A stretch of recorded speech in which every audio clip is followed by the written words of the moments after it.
can't just continue these meetings like I know. right into the other instead of going out and coming back in. It's really a mess. Sorry, Mayor. Not sorry, Mayor.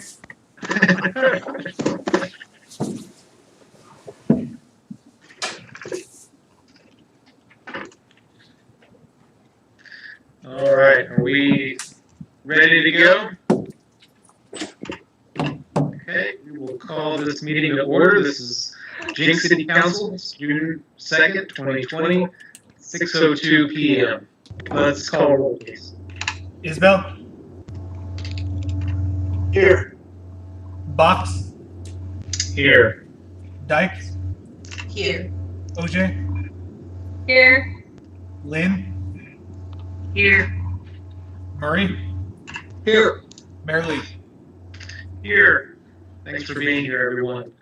Are there any citizens' comments tonight on any item that's not on our agenda? I received none, so no. Okay. All right, very good. We will move on to our first order of business, consideration and appropriate action relating to requests for approval of the consent agenda. Any questions on the consent agenda or any motion otherwise? There is a typo in item H. Do we amend it here or pull it for the change? Let's pull item H. Any motions to approve items A through G and I through J of the consent agenda? Second. Thank you. Let's vote. Isbell? Yes. Box? Yes. Dyke? Yes. OJ? Yes. Lynn? Lynn? Yes. Murray? Yes. Merrily? Yes. Item 2, consideration and appropriate action relating to items removed from the consent agenda. Was that H? H. Item 8, the City of Jenks requests the temporary closure of the Main Street Bridge from 8:30 p.m. on July 4th until 13 p.m. I guess that was the typo. That's the typo. That was the pedestrian bridge closure from July 3rd at 11:30 p.m. until 12 a.m. on July 5th for a fireworks display. So, yeah, what do we need to change that to? Closing of the Main Street Bridge from 8:30 p.m. on July 4th until 12 a.m. July 5th to coincide with the pedestrian bridge. Okay. All right. If everyone's okay with that, with that correction, let's vote on item H. Or let's get motions in seconds if we got it. I'll make a motion with the correction. Second. Okay, let's vote on item H. Isbell? Yes. Box? Box? Yes. Yes. OJ? Yes. Dyke? Yes. Lynn? Yes. Murray? Yes. Merrily? Yes. Item 3, public hearing of proposed budget for fiscal year 2020-2021. Mr. Saucedo. So if any members in the audience would like to come and speak on the budget that is proposed for the next fiscal year, this is the time to do so. I don't think we received any comments via email. So if any audience members would like to speak on that, now is the time. Okay, are there any comments from the audience on our budget? In that case, we'll move on to item 4, request to approve resolution number 704, appropriating and approving the FY 2020-2021 annual budget. So moved. Could I add a question or comment, I guess, on the booklet? Yes. And I noticed in last year's, and of course not being much of a numbers man, on page 33 where it talks about public schools, I was looking at that, it says East Elementary, at 2925 South Harvard. And I thought, wait a minute, there's not a Jenks school at 31st and Harvard. It's supposed to be 8925 South Harvard. So it's just a typo, but just a point of order correction. So Santa, you have that? I've noted it. Okay. And also, Robert, Kay's name is Kaylin Lynn, if she hasn't pointed that out on the title page, where all of the counselors are listed. Okay. Well, I missed that. Can you imagine? Thank you. I thought maybe I was losing my mind and your middle name really was Lynn. Oh. And it's K-A-Y-E. So we were just wanting to give like a brief overview, if you would like. Robert, we have a motion in a second. Okay. It's already a question. Those are not easy to come by with us. Well, I mean, is there still discussion? Let me give a brief. Yes, yeah. This budget, with Simon coming, we're kind of on the precipice of change in Jenks, but we don't really know exactly when their opening date will be. And so we looked at this fiscal year and the next fiscal year and tried to just look at our existing sales tax. And we've had great sales tax, and we've had good water sales, and the aquarium's done well. Our water sales haven't been as great as they were a few years ago, but our general approach to this entire budget was, can we please just hold the line for the next year, if not 2 years? It's a 2-year budget, but we always come back and look at it next spring. And so, our goal was to basically hold as close as we could to this current fiscal year's budget as we could. Robert and his team did a really outstanding job. The budget committee did an outstanding job, spent a lot of time reviewing this. They recommended it to the full council. I believe we only added one position throughout the entire organization, and that was in protective inspections, because we anticipate obviously a lot more inspection activity over the next year to 2 years. And we actually, in order to add that position, we reduced positions in other departments. We reduced an engineer position. There's a couple other, we reduced the budget analyst position because we have Cody McCall, who's our deputy finance director and budget director. This was his first year. He did a really great job. This is an extremely tedious document to create. It's an extremely tedious document to review. And so, again, I give a lot of credit to the finance department and the budget committee for kind of going over this with a fine-tooth comb. And if there are any additional questions, we'd be happy to answer them. If I could, please, and I really do appreciate how much you guys put into this, and I know it's very tedious. I guess being from the law enforcement background, looking at the police and the personnel, it's got a chief, it's got a support commander, but I don't see anything about a second commander. And I thought right now there are 2 commanders. Everyone else is covered by the contract. And so I don't know how Robert put this in, but yeah, there's a support commander and a patrol commander. Okay, so the budget of personnel then is segregating the police chief and the support commander as non-unionized or non-covered contract people, and everybody else is the contract. Correct. Okay. All right. Thank you.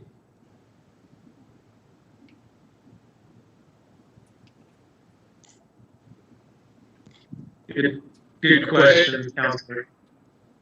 Any other questions or comments on the budget we're looking at here? Okay. Well, I do appreciate the budget committee's work on this and all the staff's hard work. This has been a lot of hours have gone into this, getting to this point. So thank you very much. So we do have a motion and a second. Let's vote. Isbell, Yes. Box,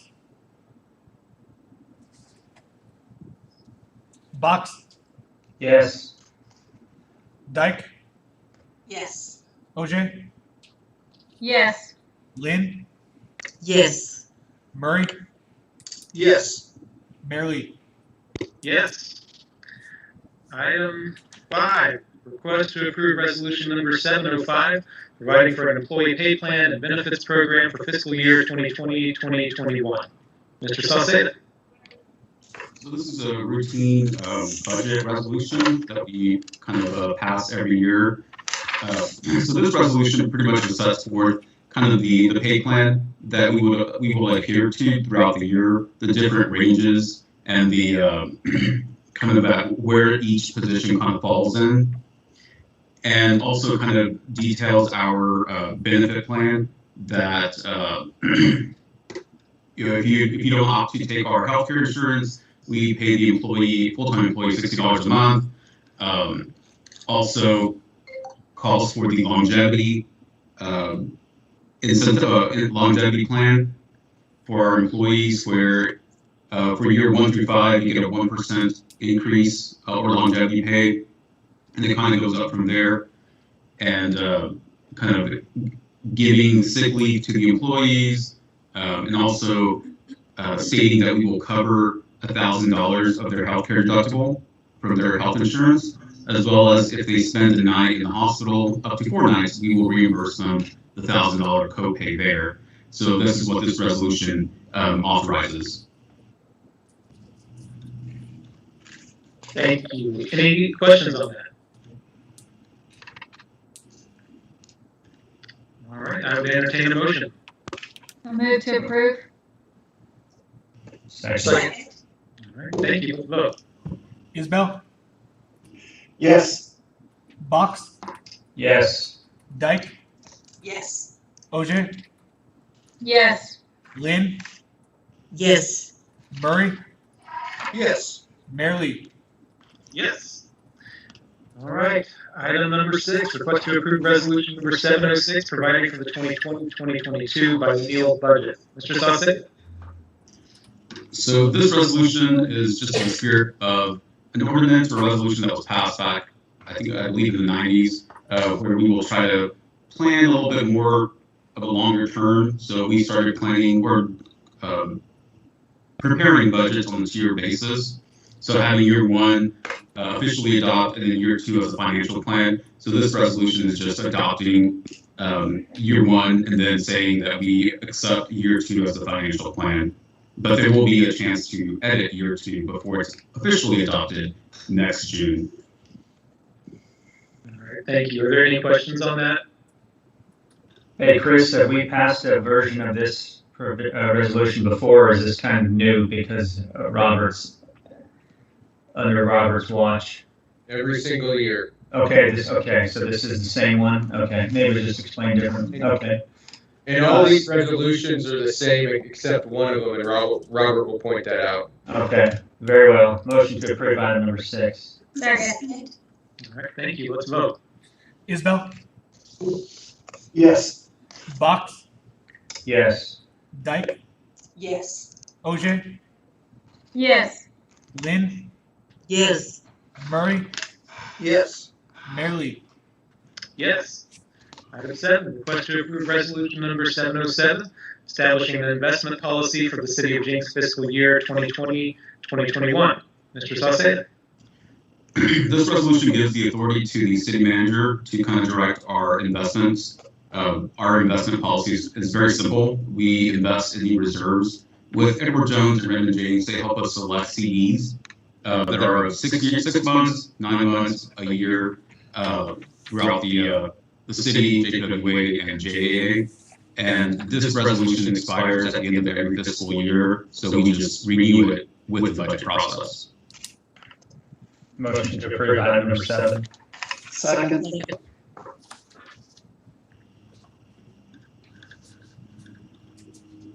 You're muted, Mayor. Sorry. Let's vote. Isbell, Yes. Box, Yes. Dyke, Yes. OJ, Yes. Lynn, Yes. Murray, Yes. Merrily. Yes.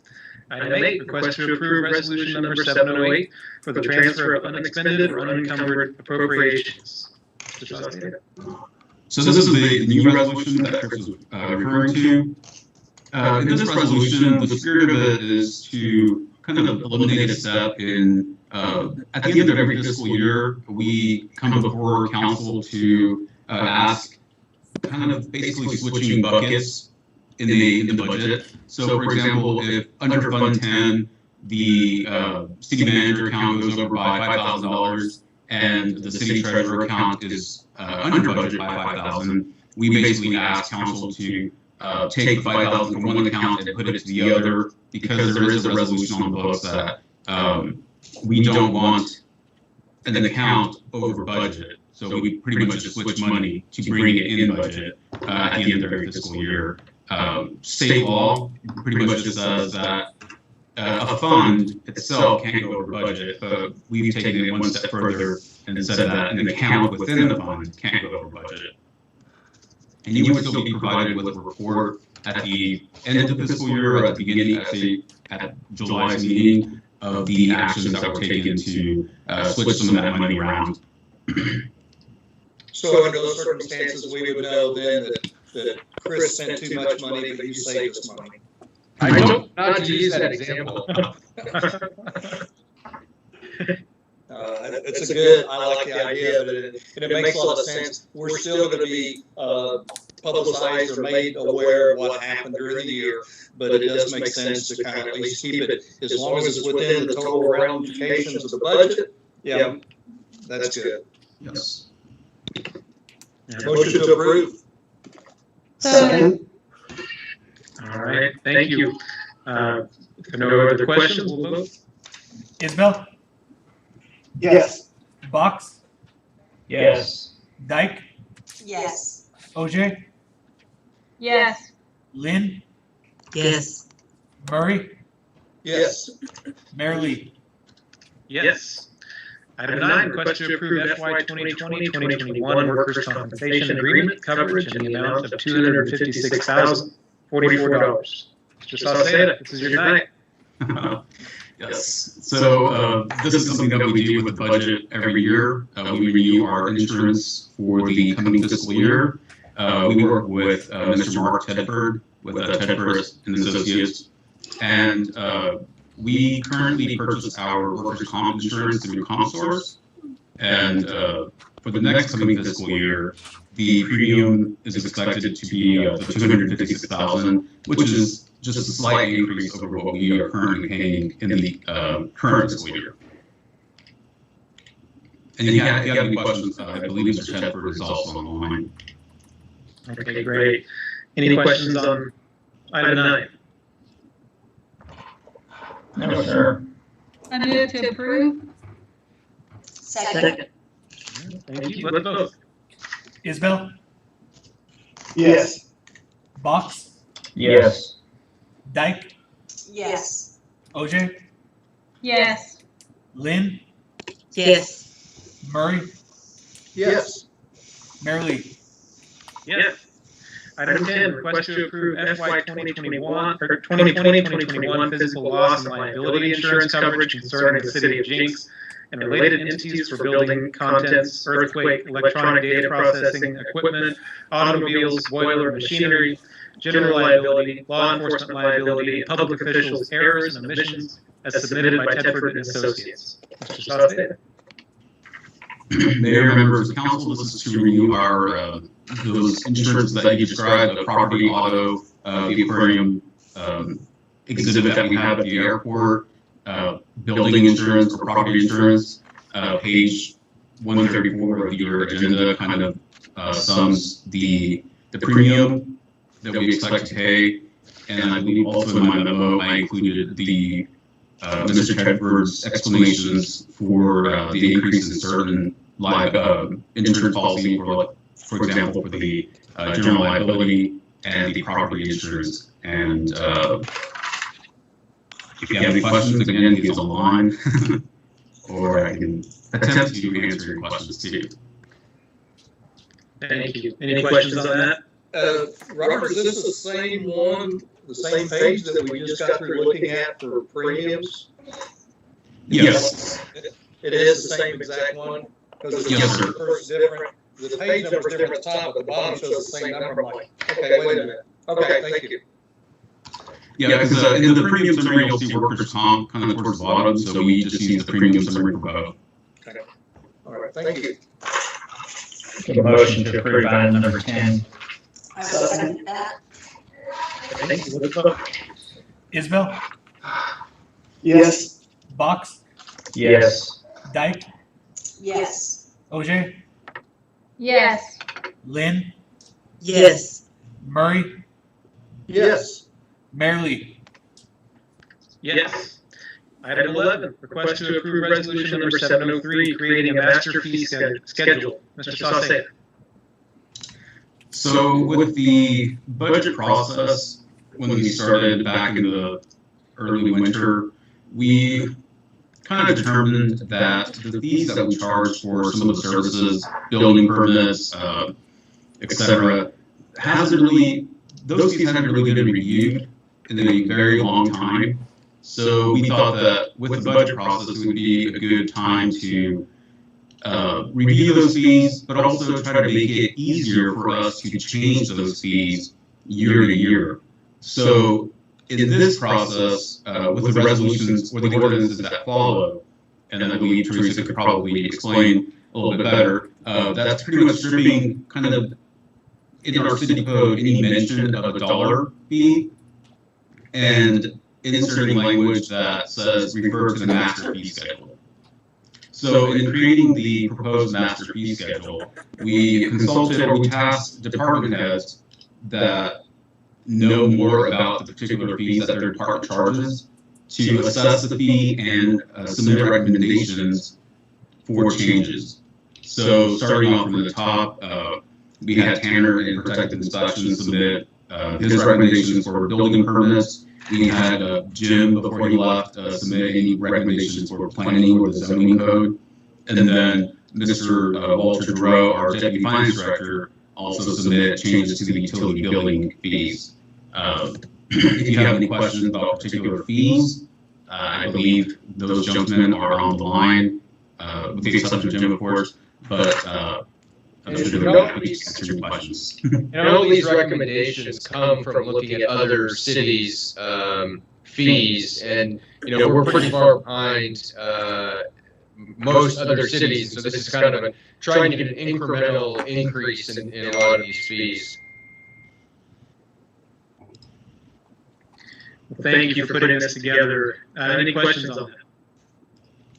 Yeah, I have one question. So Chris, if we're going to move the fees outside of the published city code, would any future increase in fees require council approval, or is this something you guys and staff can do on your own? Nope, this still requires council approval. It just doesn't require a whole new ordinance, so we don't have to change the city code. I mean, the city code's a book that is like this thick, and that means that if we change it year to year, you have to change the code every single year with all these new, or add all these new ordinances. This would just say, refer to the master fee schedule, which would be on our website and would be published. And then the master fee schedule will be changed through a resolution of council. Okay. Okay, since we're, thank you, while we're at it, looking at item number 6 again, for these resolutions that we approve year after year, is there any sense to us? I mean, I know we have a biannual budget and we look at it every year, but is there any desire on staff's part to just approve these resolutions every 2 years with the budget? I mean, we're obviously, you guys deal with this day in, day out, but if it makes it easier, and I know it's not a big deal to do this every 12 months, but is there some law that requires us to approve these resolutions every year? Because frankly, Mr. Saucedo could have read through this in 2 minutes and covered them all, because there are carbon copies of what we approved year after year. So I'm just throwing that out there. If it doesn't require comment now, it's fine. We can talk about it offline. I just wanted to say, I don't think the council has an appetite to approve boilerplate resolutions year after year if it saves you guys time and paper. Yeah, next year we're just going to have a budget resolution that's going to include all of this. So we certainly agree with you, Councilor Box. You mean to tell me that you're not having fun with this? I mean, probably is, but no, that's music to my ears. I'm glad you brought that up, Counselor, and I'm glad that there's a better way forward. there was just a lot of fees that needed to be raised and adjusted, and I think that's probably why we separated it out. But we were so below everybody else around us as far as city-wise that there needed to be adjustments made, and that was probably why it was broken out the way it was. But yeah. All right, let's approve item number 11. So moved. Second. Thank you. Let's vote. Isabel, Yes. Box, Yes. Dyke, Yes. OJ, Yes. Lynn, Yes.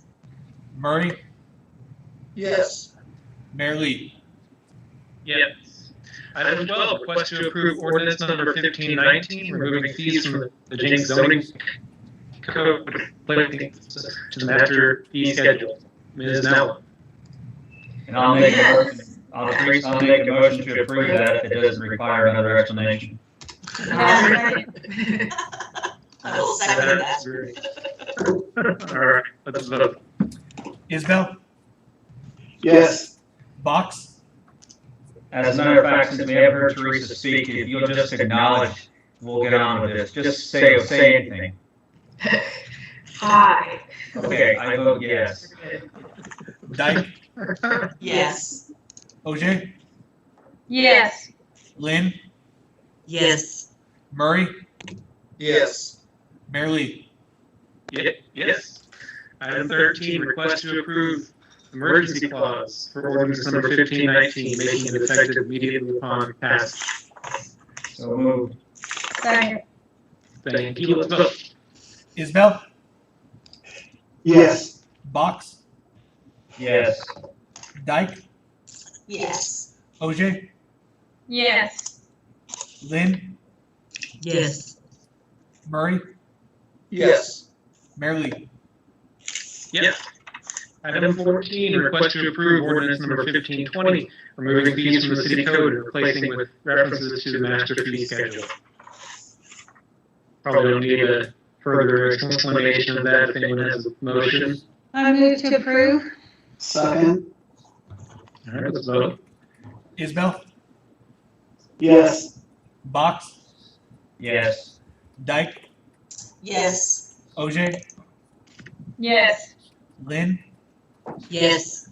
Murray, Yes. Mayor Lee. Yes.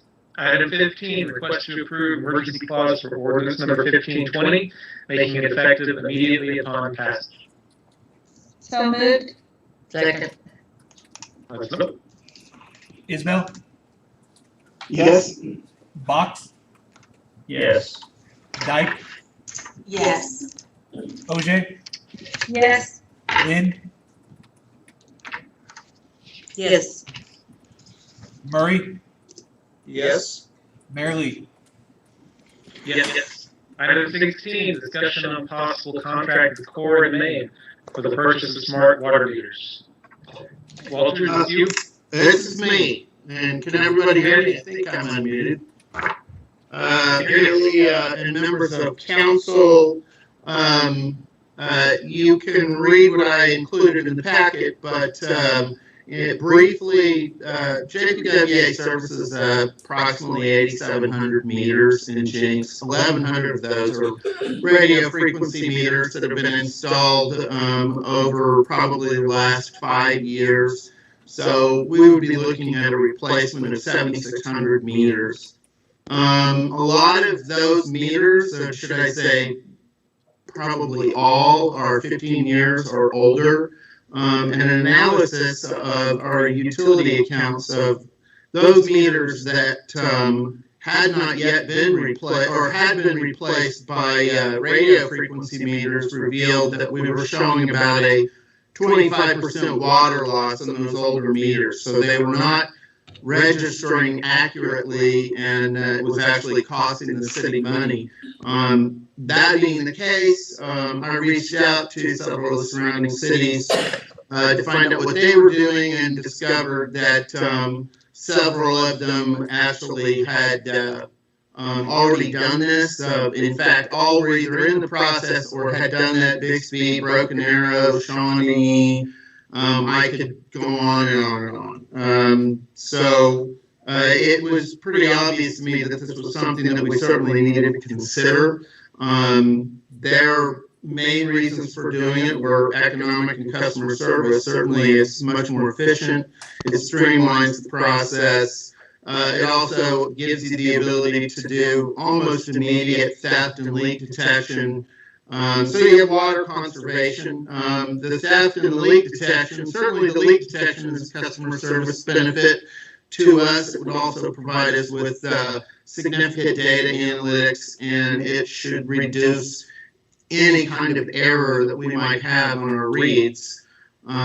So the cities that I had spoken with installed radio frequency meters, and they were systems that were comprised of smart meters, receivers, and a database and host software. So in further investigating this, and I keep using that word, but one of the things that I discovered in this process was that JPWA had actually had an initiative to do this several years back. And during the process of replacing all of the older meters with radio frequency meters, the project actually stalled. And as a result, they were trying to do it themselves, and they just didn't have the manpower to complete the project. So my goal here is to try to get this restarted. Certainly I looked for a city or trying to facilitate a way to do this as quickly as possible, and to avoid some of the difficulties that you can run into with this process. And Shawnee, having just completed the bid process and executing a contract, we were looking to piggyback onto their contract because they use the same supplier that we use and the same manufacturer that we use. So the supplier being Core and Main, and the manufacturer of the product being Neptune.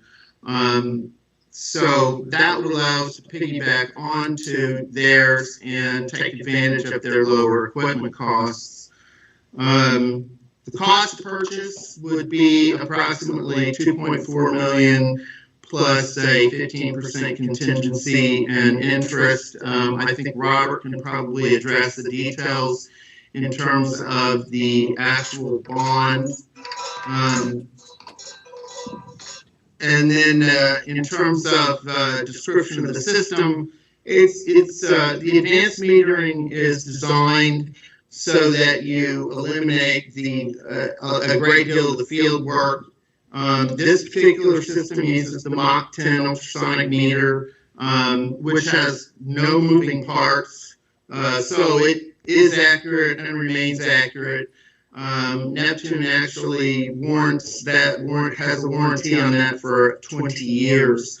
There is R900 gateway, which is actually a receiver that picks up the read data, and then the Neptune 360 data management system actually provides the data analysis and will provide the information to us regarding any leaks, tampering. It will give us all kinds of data that we can look at, and it is extremely granular.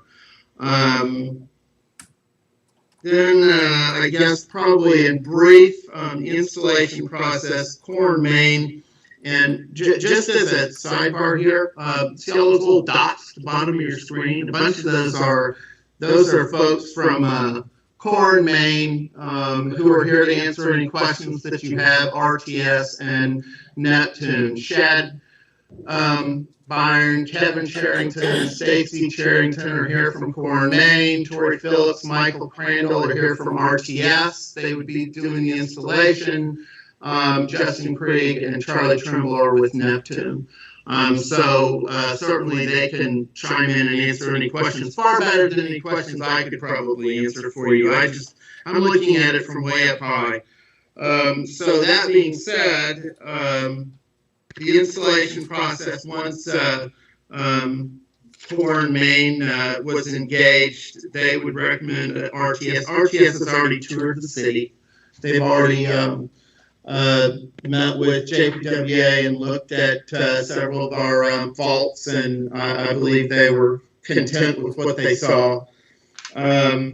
We would have a pre-installation meeting, work out the details of how the data would be transferred to our billing system, and then we as staff and the contractor would make sure that we had social media blitz and provide mailers to the public to let them know this was coming. There will also be a door hanger that we would put on everybody's door 2 weeks before we did the install.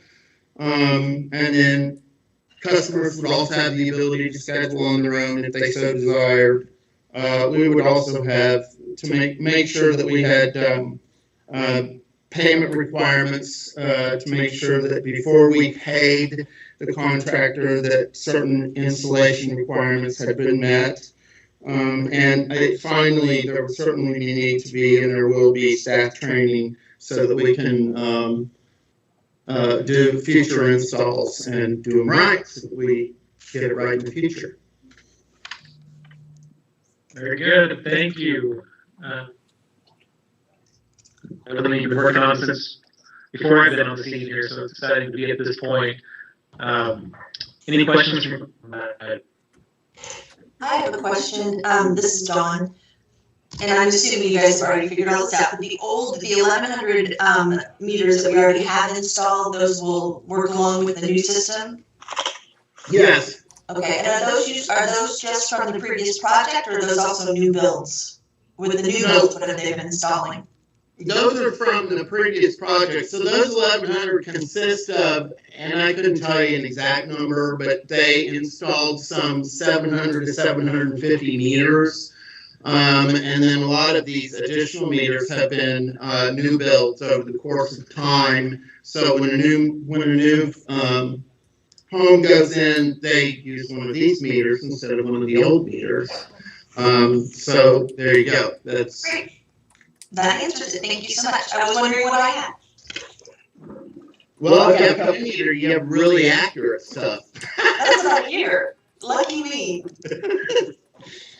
We hope to make everyone lucky. Good questions. Any other questions from council? Yes. I've got a couple of questions. Corey, are you on mute?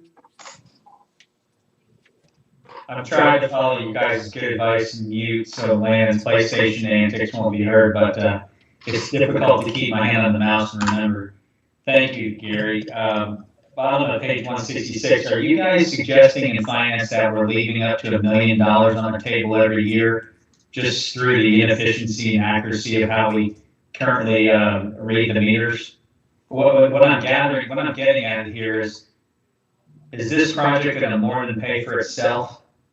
Yes. Yes. Okay, Yes. more than pay for itself if I'm looking at these numbers. You know, Councilor Isbell tells me that some oil and gas companies change their meters, you know, multiple times a year. Depending on throughput. Yeah. So the other question I had, so aside from the financial part, which is, thank you guys, you answered my question. Does the smart meter give the city the ability through a console application to remotely shut off someone's water without physically being at the house? Okay, so I'm going to give two answers on that. So One is, what additional control do we have over people's water now that everything is smart? the additional control that we have is that right now, and there's several, and I'm going to go ahead and answer, and then any of the other attendees out there from any one of these orgs can give you their 2 cents on it. My 2 cents on it is that we have several capabilities in this. A is that, and when you see these meters, you would see that they've got little alert flags on them, and they're really cute, and they light up and they make colors, and but they're flags that let you know that there's been a leak, or that there's been some tampering that's been done on the meter, and we would get notice of that immediately. So that wouldn't be something that we would, right now, we have no idea until we do the next meter read. We have no, that may go on for 30 days. For all we know, they're going out, unhooking the meter, and then rehooking the meter. Now, Jenks is very lucky. People pay their bills here. We don't really have a lot of issues with that. It happens from time to time. More importantly for us is the leak detection.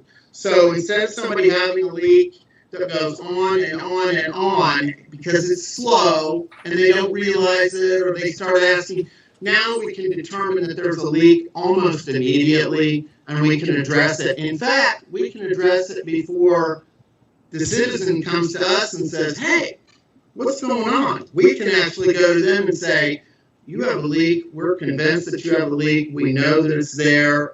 We can detect when that's happening. Particularly, we'll look at what's happening overnight.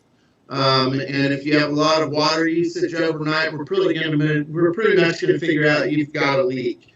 So it's a very solid system. And then in terms of being able to shut people off, that is a capability that we have. I think we would want to have discussions further about how we would use that kind of power. Just because I want to make sure that we don't. That would need to need to be procedurally set up. I certainly wouldn't want just anyone to be able to do that here. We want to make sure we want to have some confirmation in place, and I'm sure that Neptune and Core and Maine can give us recommendations on that. Well, actually, you answered my question to my satisfaction, so I just needed to know if it was a possibility. You don't have to get anybody from Core to respond. I'm good with that, but thank you. And my concern was, did we just go over this process a couple of months ago to where they had so many days? So if we have that in process, we could utilize this software, we'll call it, to, if they have to, then they can shut it off remotely instead of having to send somebody out there. Correct? Yes. Okay. Yes, that is certainly a goal that we would have. We really don't have that many cutoffs. I'm going to say it again. Jenks is very fortunate. We have a really good, you have a really good base of folks that just pay their bills. I mean, that's just a blessing. But certainly, if we have a bad player, yeah, we want this ability. The other part is, and this has happened a few times, is people go out and they pull their meter and they just put a tube in to go straight from so that they get the water and there's no meter at all, or they put a magnet on it so that it detracts from that. So those kinds of things would be immediate triggers for us, and we would know that we had a problem. Okay. Thank you. I have a question. Sure. Okay, where are they going to be located, number one? The meters? Yes, are you going to change the locations? Like, mine's in my front yard now with a cover. No, it's going to go straight in the same vault. Okay, all right. My second question is, I discussed this with Chris a little bit earlier about the concerns I have about the radiation that goes across the atmosphere. Since I can look at a pole down the street, and when we approved the 5Gs, it's almost like they took advantage of that. I mean, there are 5G, what do you call them, that's on that pole? I bet there are 6 or 7. Small cells. Yes, that's it, thanks. On that one pole. And that's not count the others that I saw around town. When we keep in mind that all of this emits radiation, everybody has a smart meter from PSO on the side of your house. There was a lot of evidence, both for and against that, in regard to how radiation hits everybody. Does that change the fact that these are not good for us? No, it doesn't. What I'm concerned with, because of those of us that are currently in town where the population and the radiation from the school is very dense. And as you filter out into your guys' additions, then you don't have that high level that we have here in town. So that's just something I just wanted to speak about because it's not going to change things. It's just a concern that I have. When you look and if you would list everything that emits radiation right here in town, say from Elm Street to the bridge, from the Creek Turnpike to just north of Cape Place, it is very high. Good points. We'll turn on page 181. Says we need 7,600 new meters. Correct. And looking at the breakdown, some of those, there's like different meters and different prices. Are the houses different on what they need, or is a meter a meter? So it's really just the size of the meter. In other words, it's some meters require a bigger flow than others. I don't think you're going to see a whole lot more than 3/4. There shouldn't be a lot of variation, but actually that's going to be probably the best guy to answer that question is going to be, hey, Shad, are you out there? I am. You want to chime in on that? Sure. This is Shad from the Corn Main. Yeah, you have different size meters out there, and the actual flow capabilities of the different sizes have a different price. So most of your meters are 5/8 by 3/4, most residentials, and they have a set price. When you go up to your commercial meters, like your 2-inch meters, and you have looks like close to 200 of those. Yeah. They're quite a bit more because it's a physically larger body, and it takes more to make those meters. Okay, that makes sense. I appreciate that, because looking at $216 for each meter up to $659, I'm like, whoa, okay, where are we going at with this? But I see the point now. The residentials are a lot less, and so when you get into commercial, yeah, it makes sense. Thank you very much. You bet.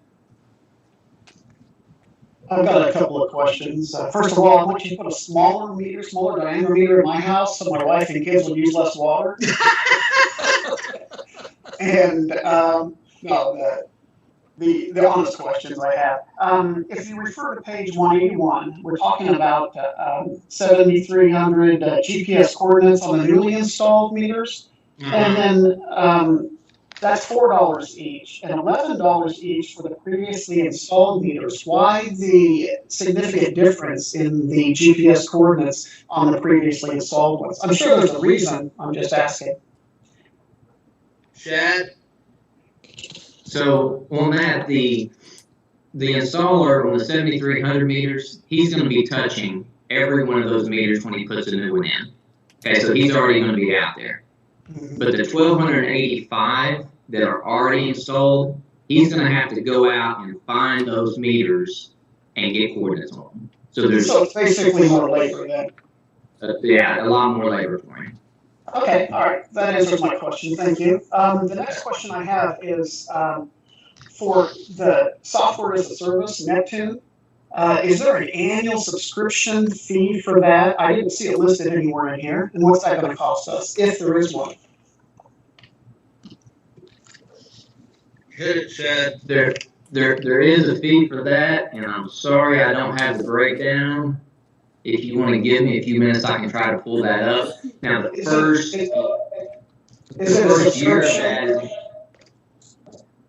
year of that is included in this proposal, and then after that, then you would have an annual fee after the first year. And I can pull that information and get back to you in just a few minutes if you would like me to. Sure, please. Yeah, and I was just curious, is it a subscription model per meter, or is it a set fee for the entire system? If you can get that info for me as well. It is based on the number of meters that you have. It's a price per meter. Okay, so the more meters, the more cost. Got it. That's right. And just, I think from my recollection, I think we were targeting about, what, 24,000, 25,000. I think that's, from my memory, what the annual service would, or the software service would cost. But that may, again, that conversation was probably 3 or 4 months ago.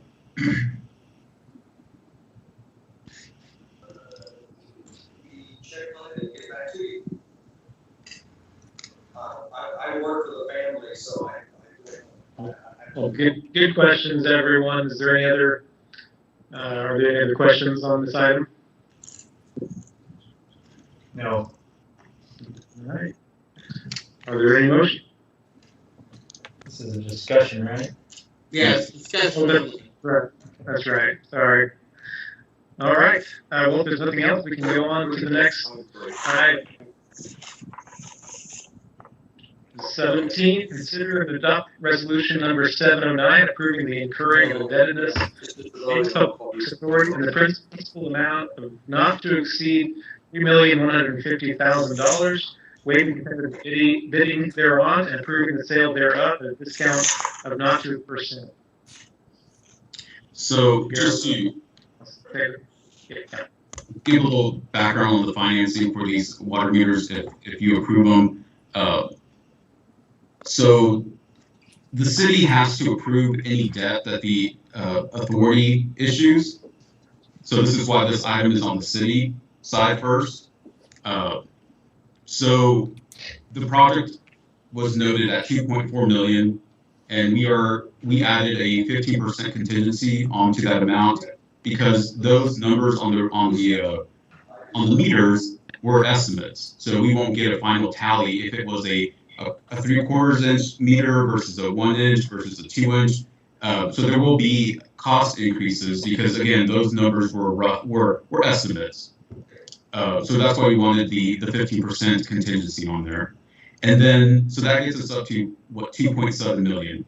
So the remainder of the bond proceeds will be put in a fund that would be restricted for future maintenance and replacement of water meters. So even though these meters are warranted for 10 years, we want to have money set aside for the replacement of water meters.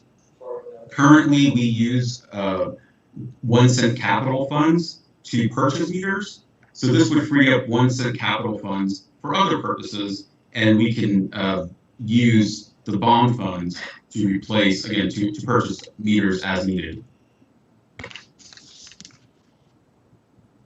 And since this is a revenue bond, it would be repaid with the increase in water sales from the JPWA. So you're asking us to approve a revenue bond, but not a water meter project. And that's why it was a discussion on the city side. The official approval happens on the JPWA. So it's just the way that these meetings flow, that we have the city meeting first, and then the JPWA. So you're approving the indebtedness. That's all you're doing. Yeah. Right. So to be clear, and I don't want to look over and knock over that giant stack of papers over there. We are approving this water meter project tonight on the JPWA side? Yes. Okay. Yes. Clever. I'm glad we Voting got on it. it, Corey, doesn't mean we're approving it. Well, we are You wanna look at it that way. considering the approval of it, yeah. If I would have remembered, I would ask more questions about water and levers and meters and pipes and such. I have those figures on the annual subscription rate if you want them now. Yes, please. So the first year's included in the contract price. Year 2 would be roughly $17,000, and then year 3 is a little over $20,000. And the reason that it's tiered like that is we had a special promotion from Neptune to give you guys a discount for the first 3 years. Thank you for that. You bet. And Walter, this software as a subscription service gets us the entire web console and the application and the web application and all of those things. And since it is software as a service, traditionally we're not owning a license. The city has, what's our out clause should we choose not to use keep the water meters but not use the online application anymore and find another vendor? would. Or is that discussed on the JPWA side tonight? No, my understanding is, and correct me if I'm wrong, Chad, is that basically we would just disengage from the contract, or it's not this isn't a long-term, we're in it forever kind of or we're signing a long-term 5-year deal. We can pretty much walk away whenever we want, right, Chad? We would be signing a 3-year contract to get the discounts for those first 3 years. After that, it's a year-to-year deal. Okay. So if, I didn't think we were authorized to sign contracts a SaaS contract in excess of 12 months. Isn't that like an Oklahoma statute that we cannot sign? Every police department I talk to in the state cannot sign a SaaS contract or software as a service beyond 12 months. That's a city and municipality law. That's not a public trust law, as far as I know. So because this is executed through JPWA, yes. You read my mind? Okay, all right. That's why public trust exists. Oh, okay. Ultimately, at the end of the day, there's an attorney and a city manager. You guys screw this up, it's on you.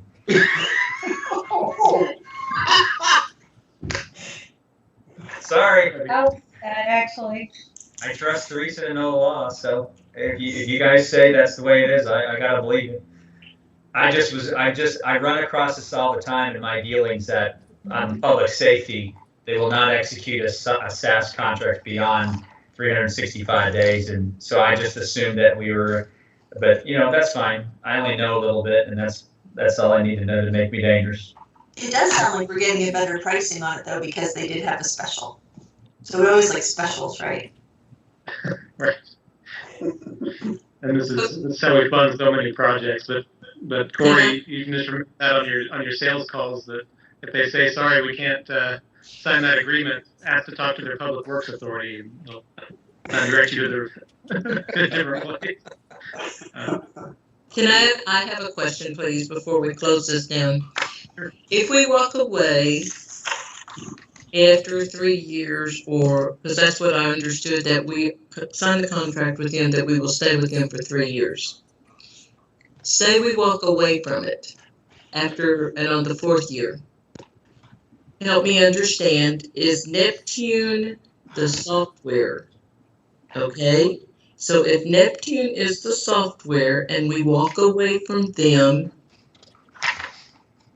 who will pick up the software part?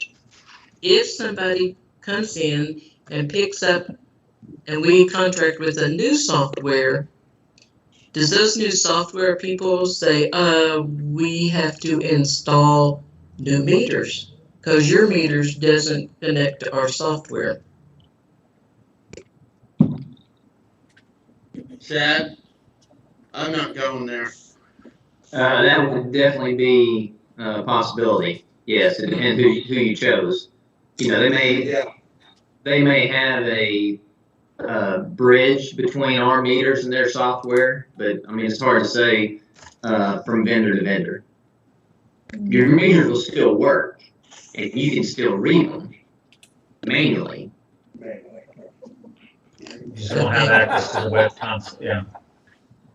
That's what I was wondering, because there's a lot of systems out there now that as long as you contract with that system and you work with that system, but then something happens and that system can't come to an agreement and we walk away, we're going to need to start this process all over again. Well, here's what I would say about that, is that currently we have radio frequency meters, and we do not have the software package that we're discussing here. We just read the meters, and then, and actually the radio frequency meters, they don't go around and read those meters one at a time. We gather those all at one time at the end of the month, bang, right before we do billing. We don't have to have the SaaS software package to be able to do that. We don't have it right now. So we could still be able to do it. We just wouldn't be able to have the analytics, and we wouldn't be able to have the leak detection capabilities that we have. But we wouldn't necessarily be in the boat where we had to go out and get all brand new meters and start from scratch. Okay. And with all due respect, 17,000 and 20,000 a year going forward is not very much in comparison to our $7 to $8 million annual budget. Well, and if we end up saving, a lot of I've read so much about this. Several of the cities that I read about had 17 to 20% location and elimination of leaks. Well, those leaks not only impact the citizen, they impact the city. The city bought that water, and so if we're not having to buy water that we're just dumping, then that in and of itself is going to be highly beneficial for the city. Mm-hmm. Yeah.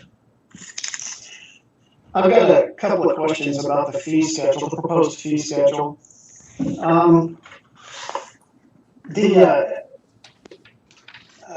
If we approve this, the revenue budget, or the revenue bond, revenue bond, will it be in this fiscal year as in June, or perhaps July next fiscal year? TBD. It usually takes about 45 days to 2 months to actually go through the issuance process for the revenue bonds. So, for example, when the JPWA issued revenue bonds for the upgrades at the wastewater treatment plant, I believe council or the authority voted on that resolution at the end of September, and the revenue bonds were issued December 1st. Okay, so we're talking next fiscal year. Yes. Okay. With respect to that, the very first line talks about the interest and indebtedness on 1/1/2021. With respect to that at 87,000, that would be a full year's interest. Would that number be actually half of the 87,000, roughly? Yeah, so we pay the principal once a year on revenue bonds. Principal is due once a year. We're actually, since this is a revenue bond, we transfer every month a monthly payment of that year's principal and interest. So our bond trustee is paying first with regard to the wastewater treatment plant revenue bond. So every month we wire money to Bank First to set aside for the payment of principal and interest. So we will be paying on that. Interest is paid semi-annually, and the principal is paid annually. So the 87,000 is an estimate, but it would be half of that. It would be half of that. I gotcha. And I believe Greg Nito, our bond advisor or financial advisor, is on the line as well. He's the one that has helped the city with previous revenue bonds and geo bonds. Yes, sir. I'm here if you have any questions. I was just looking at the numbers. Would you like me to go through this really briefly? Yes, very briefly. We've been running these numbers quite often, been considering this for quite some time. These will actually be, if we take action tonight, we will update those. The bonds will not be dated 1/1/20. They will be dated probably 7/1 or 8/1. We will start the actual process then, and Robert was very accurate in the fact that it takes usually 30 to 45 days, maybe a little bit longer, depending on the market, to get from the night of action tonight to when you actually have bond proceeds in hand, and that's when the bonds are taken. And you will make the monthly payments. We anticipate right now, if we market the bonds, or if you see a 3% coupon, the effective rate will be under 2%, fixed rate for 10 years. So that's why we kind of talk about moving forward with this from a financing standpoint. One thing in this volatility, this crazy market, anything could happen. We're going to start down the road of delivering the proceeds as quickly as we can and locking in the low interest rate. If something really crazy happens, and the rate goes to, everything just blows sky high before we have a chance to lock in the rate, we put everything on hold and you're not committed or obligated to go above 3%. So those are the kind of things we look at. It's an extremely competitive market right now. There's a lot of demand for this quality of paper. 10 years, it will be rated as we did in the past. And then so your effective, your net NIC on just the projected rate, even though you have a coupon of 3, the way this is structured, your average borrowing cost would actually be at 1.92%, but it would be lower than that if we locked it in today. It'd probably be about 1.75 if we were able to lock it in today. But there's a lag time. So, and I'll be glad to answer any additional questions. Okay, thank you for that. The table itself is just a table of figures, and the dates what threw me if we were only indebted for 6 months. Thank you. Yes, sir. Thank you, Greg. Good questions. Any other questions or comments on this? I guess just one last one.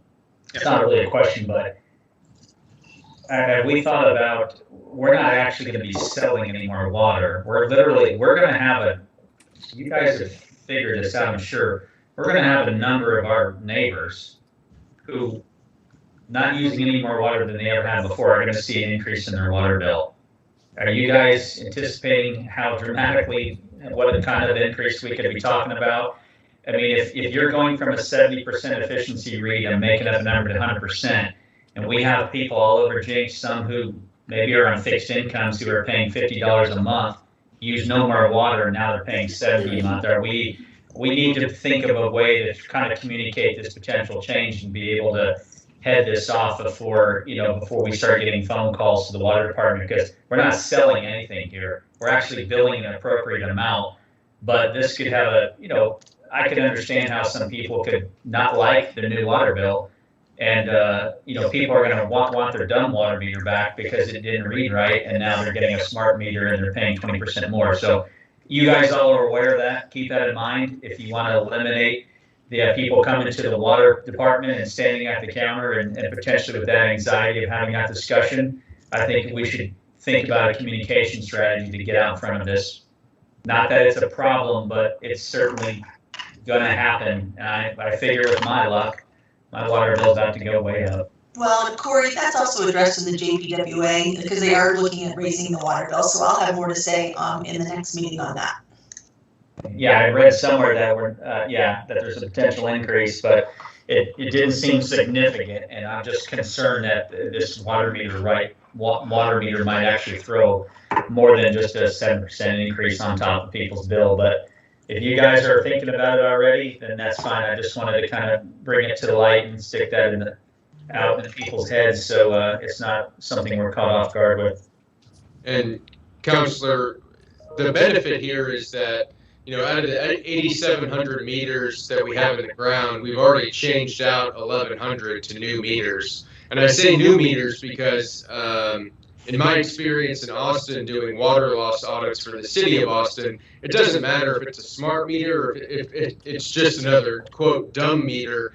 If it's a new meter, it's going to register a lot more. And most cities, and I hate to say responsible, but most responsible cities have a meter replacement plan where you're constantly replacing meters where, every 8 years you get a new meter. So 1,100 people every year would get a new meter, and you're constantly cycling through so that you don't have the majority of your meters being 15 years old, only collecting, between 50 and 70%. So like the city of Houston, maybe 8 years ago, put in all new smart meters. And, in Austin, they were saying, well, it didn't matter if they were smart or if they were just analog or the old type, they would still be collecting a lot more revenue.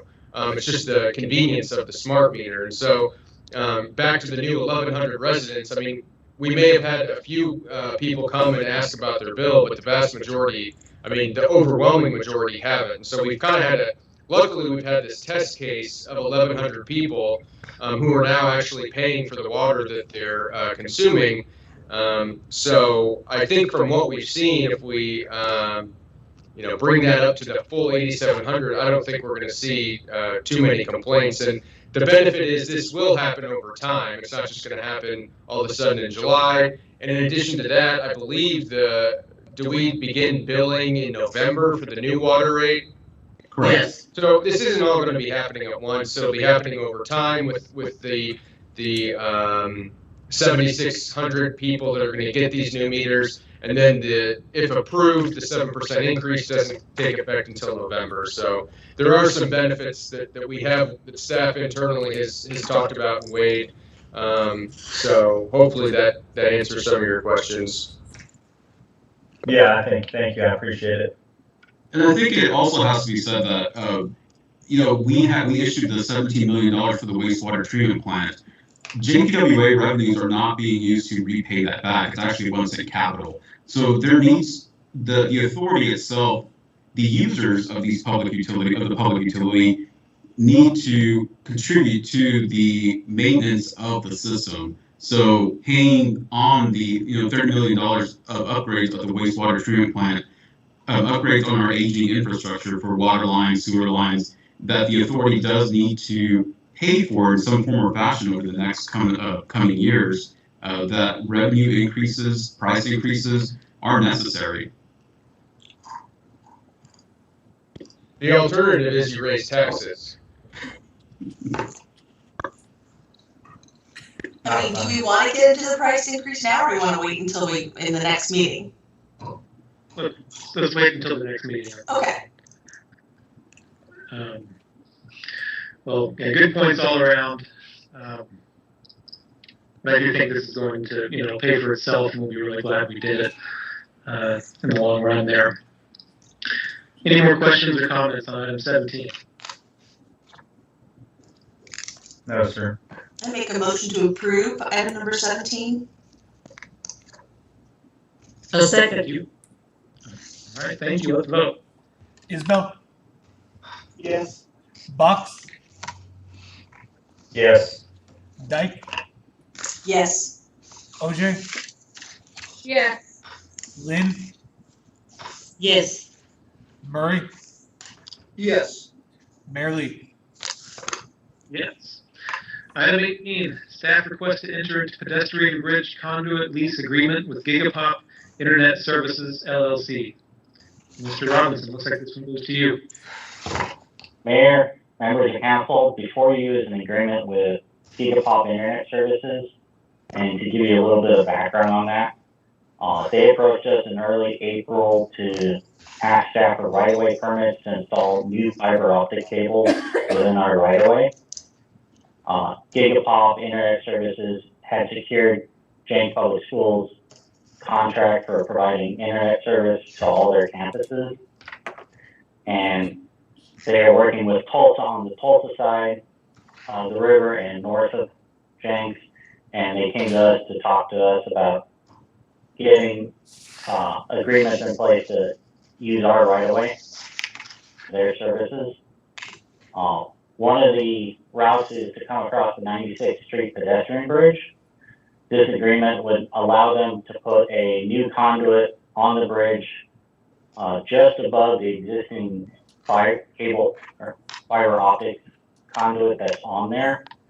It's on the north side of the pedestrian bridge, and this is a 25-year agreement that requires them to pay $5 a linear foot for the first year, and then 75 cents per linear foot each year for 25 years. And the length of the bridge for this agreement is 1,950 feet. So the initial payment is just under $10,000, and then each year it will be just under $1,500. And they have already asked for right-of-way permits from us, and we're in the process of approving all the permits and approving an agreement for their use of the right-of-way. Thank you. Any questions on this one? It sounds like free money. It doesn't interfere with anything else, I'm assuming, so that's why you guys are okay with that. Yeah, they have to supply the type of paint to use on the pipe so it matches the bridge. Technical specifications on how they're attaching their conduit to the bridge, so we make sure that it doesn't affect the bridge at all. As well as we're going to make sure they're not going to be working around the 4th of July, so there's no possible effect on our 4th of July. Okay. Mr. Robinson, since Councilor Dyke mentioned the word free money, do you, in your professional opinion, is this enough free money, or could we get more free money? Is this a standard rate per lineal foot, or do we have any previous experience in understanding this fee structure? The original agreement with Cox Communication when they came across the bridge about 20 years ago. It was only 75 cents a linear foot per year. We went back and forth with Gigapop Internet Services quite a bit on this, and we settle on the $5 per linear foot as a good outcome, as they're actually funding the cost of putting the new conduit on the bridge. If they're using the existing conduit, we might have been able to go higher. But. So you and staff are all comfortable with this number? Yes. Okay, thank you. I have no further questions. All right, thank you, Counselor. Anyone else? Do I hear any motion? Second. All right, thank you. Let's vote. Isbell, Yes. Box, Yes. Dyke, Yes. OJ, Yes. Lynn, Yes. Murray, Yes. Merrily. Yes. Item 19, request by Robert Bell to approve PDA 2017 for an amendment to the Jenks Comprehensive Plan. The general location is 813 East B Street. Ms. Hilton, welcome. Thank you, Mr. Mayor, Council, and staff. This item is brought to you this evening by the Planning Department. The parcel that we're going to talk about, there's actually going to be 3, and they are located at the intersection of the Jenks Riverwalk, which I think is really the heart of the Jenks downtown. It's just north after you cross the 96th Street Bridge.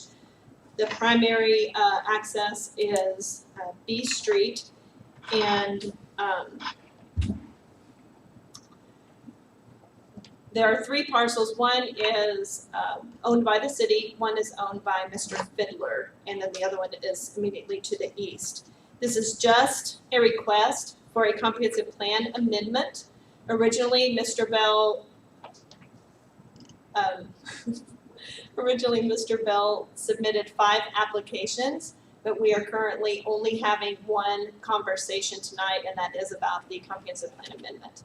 There are approximately 8, unless someone has walked in recently, there are at least 8 people from the public, which I do believe will want to speak. It's my understanding that they have 3 minutes each, and we do have to keep it on topic, which is the comprehensive plan amendment.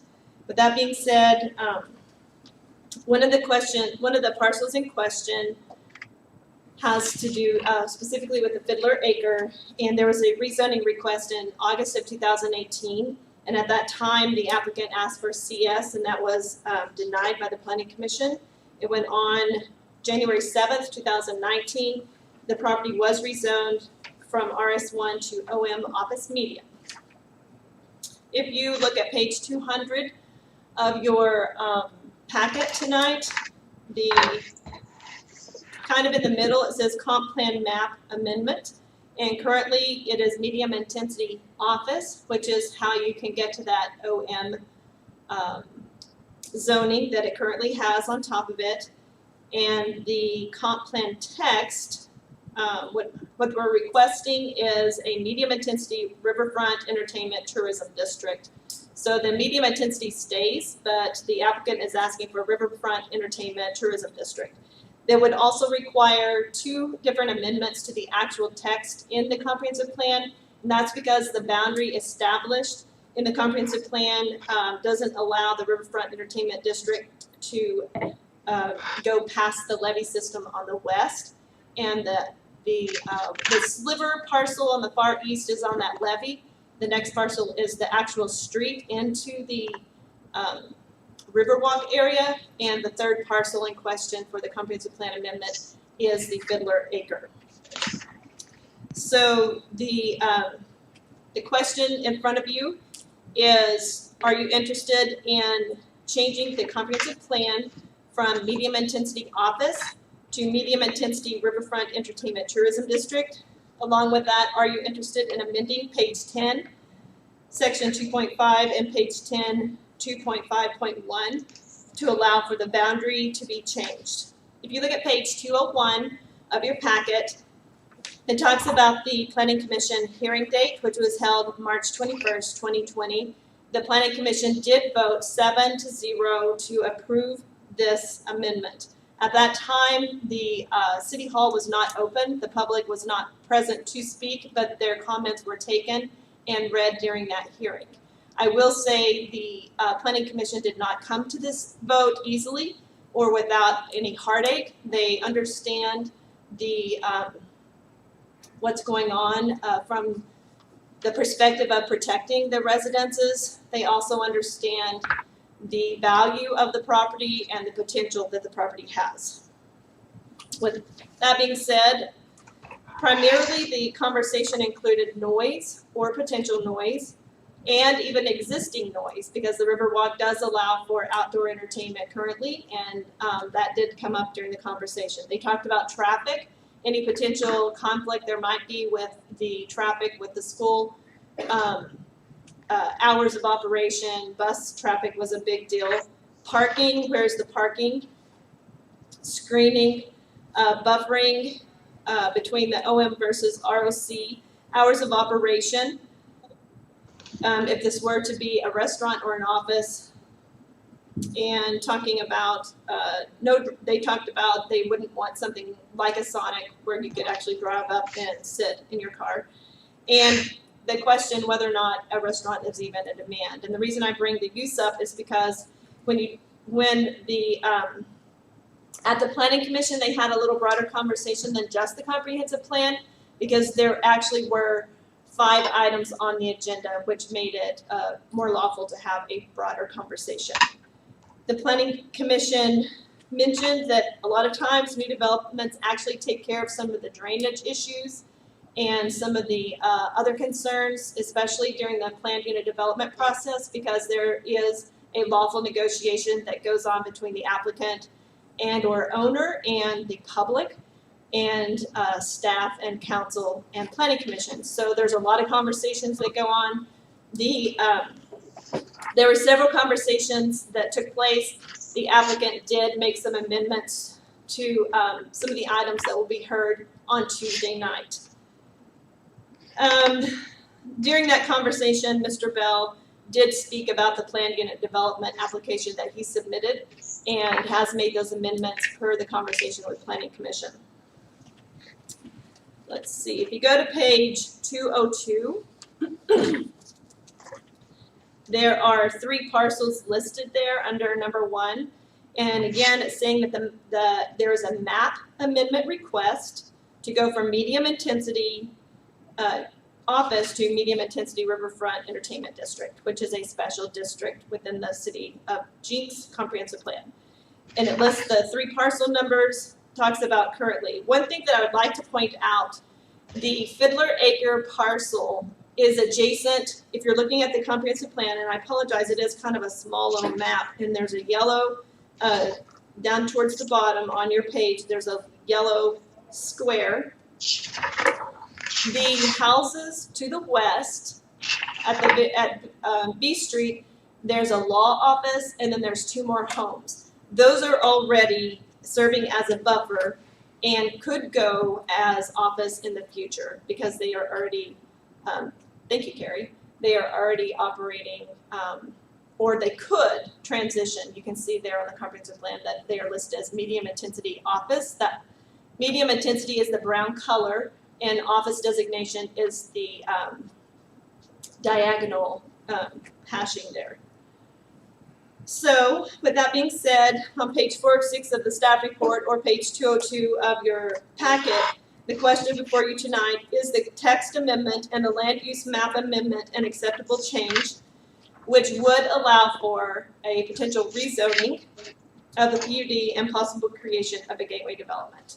So if you look at page 203,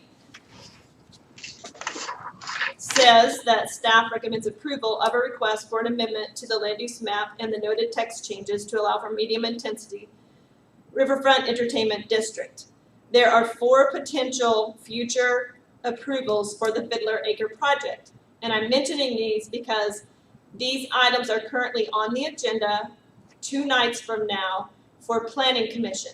They cannot be heard unless the comprehensive plan amendment is approved. If tonight the comprehensive plan amendment is denied, then there is a process for appeal, but if it is not approved, then they cannot be heard. So the Planning Commission agenda where these items will be heard, there would be a rezoning conversation, a planned unit development, which is an overlay zoning, a utility easement closure, and a plat. And those would be heard June 4th, 2 nights from now at 6 p.m. in the same location. So, Mark, they're going to approve the preliminary plat and the same night as the rezoning and the PUD? Someone could plat their property at any time. I said it couldn't be heard, but technically, Mr. Fiddler could bring a plat application currently, and in order for him to even get an office building permit, so it currently has an office medium designation and has that, or office medium zoning, and he could not submit a building permit without having platted it. So that plat could come forward at any time without a rezoning or PUD conversation. Thank you.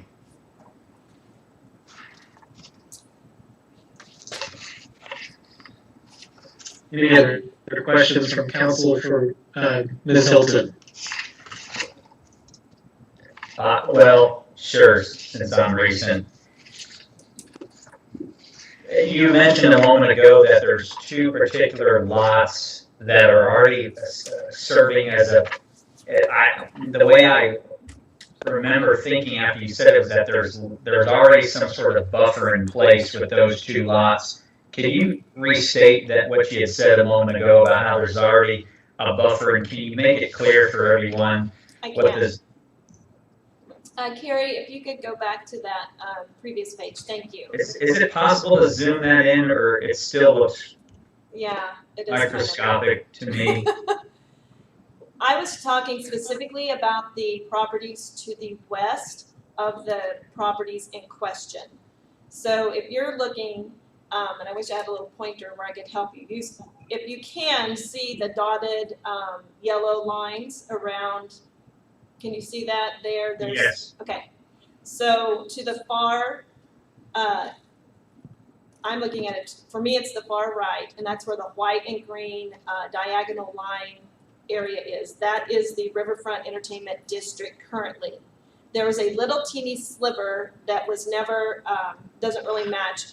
When you zoom in, it looks like a single family. Then you had the office medium.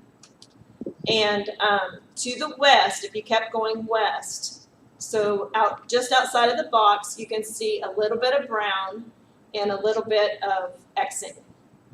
That brown and that Xing is currently, there are 2 homes to the north, and adjacent to B Street, is my understanding, is a law office that I think is a residence, but serves as an office. That does act as a buffer to the west. There is no physical buffer in zoning or in uses to the north. So any residences to the north would be adjacent to that zoning, or in this case, we're talking about a comprehensive plan amendment. Okay, so are you aware of how many homes that are not being used as a home-based business? How many residences are bordering or will be bordering this acreage, this potential project, that are not, like I said, are not being used for home-based business? How many traditional residences are there? I can see 4. I'm looking at a Google map. I see 4. Is that correct? Let me see if I can find my map. I believe that is one correct. 1 to the north, 3 to the west, and then the house that's immediately on B Street, that's almost directly behind Louis, but slightly west of it, is that the law office you're referring to? That has a detached garage? I apologize, I'm not looking at a Google map, so it's hard for me. Let me see if I can find a. Yes. One residence to the north, 3 to the west, and I'm not counting the large lot that is that touches B Street and H Street. That looks like a single family residence with a detached garage, and that's the law office you're speaking of that is on the corner of 8th and B? Yes. Okay, so we have 4 potential residential homes, traditional residential homes impacted by this? We have 4. You could probably count the very corner home of that cul-de-sac to the north, which would make it 5. Okay, I was trying to justify that lot in my head, but it's this tiny little sliver, but okay, I appreciate it. Mm-hmm. Thank you. I think if I could just add to the numbers that are going to be impacted, I had a meeting Saturday with the neighbors that are impacted with this, and there was 8 present, and some are in the council chambers that will be speaking. But I did meet with 8 neighbors that are going to be affected by this situation.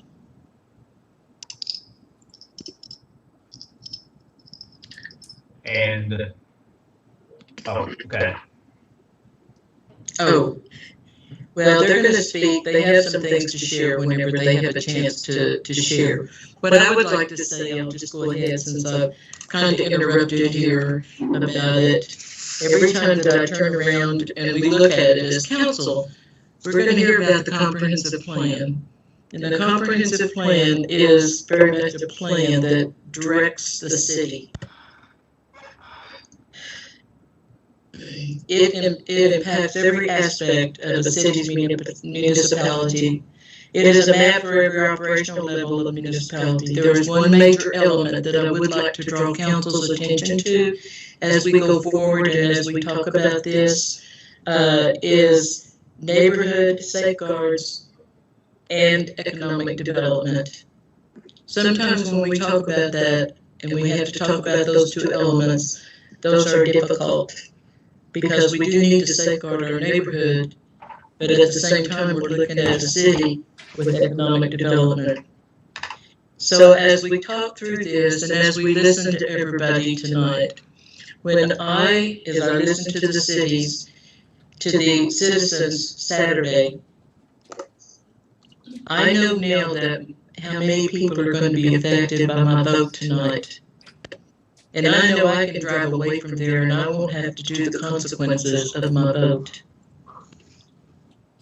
In 2018, the previous council, as is in your packet, they changed the zoning of A13B, and that was a compromise for the neighbors that was in there going to be impacted by this. My understanding, this OM, or office, the change was to be a buffer to the neighborhood, and it was a good compromise that everybody could come to an agreement with, according to the council of 2018. There are 3 citizens whose property line directly joins this parcel of land being discussed. I'm pulling that information off of my conversation, and if I'm wrong, the citizens please correct me. There's already one citizen that is impacted with the shedding of water. The flooding at his house has increased. There was a trench dug, and he's placed a metal deterrent, if you will, from the water, but he still has flooding with his backyard. There is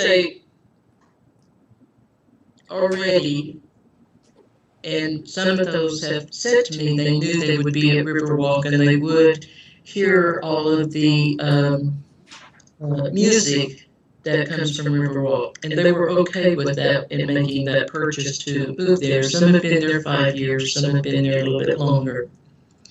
However, since what I was told, the restaurant that wants to go into that facility also wants to have an outdoor music venue. Well, that creates a double layer of, I call it music intrusion or noise intrusion or whatever word you want to use with it into that neighborhood. I know that Planning Commission, they said, well, they could say no amplification, which might work. There's also been other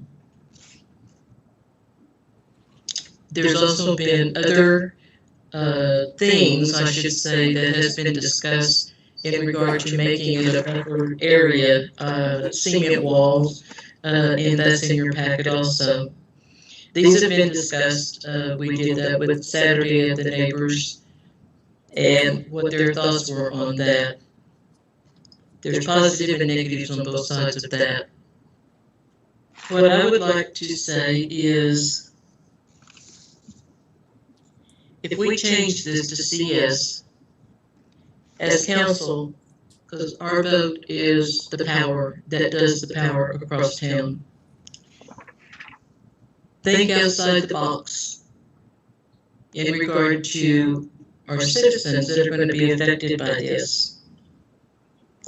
How can we, as a council, ensure, help, or even come up with a idea that will ensure a strong a buffer as we could possibly come up with?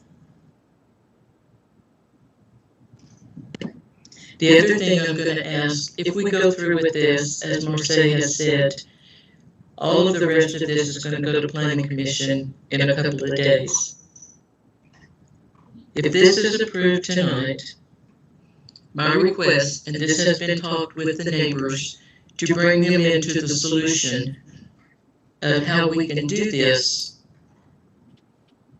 my request is that the neighbors there that are affected, they choose 2 people to represent the neighborhood, to work with whoever comes in to develop that area, to do the buffers, i.e. right now I'm going to call it the cement walls, and where they're placed, how they're placed, to best, nobody knows that neighborhood but them, and that will give them an opportunity to be part of the solution to protect their neighborhood.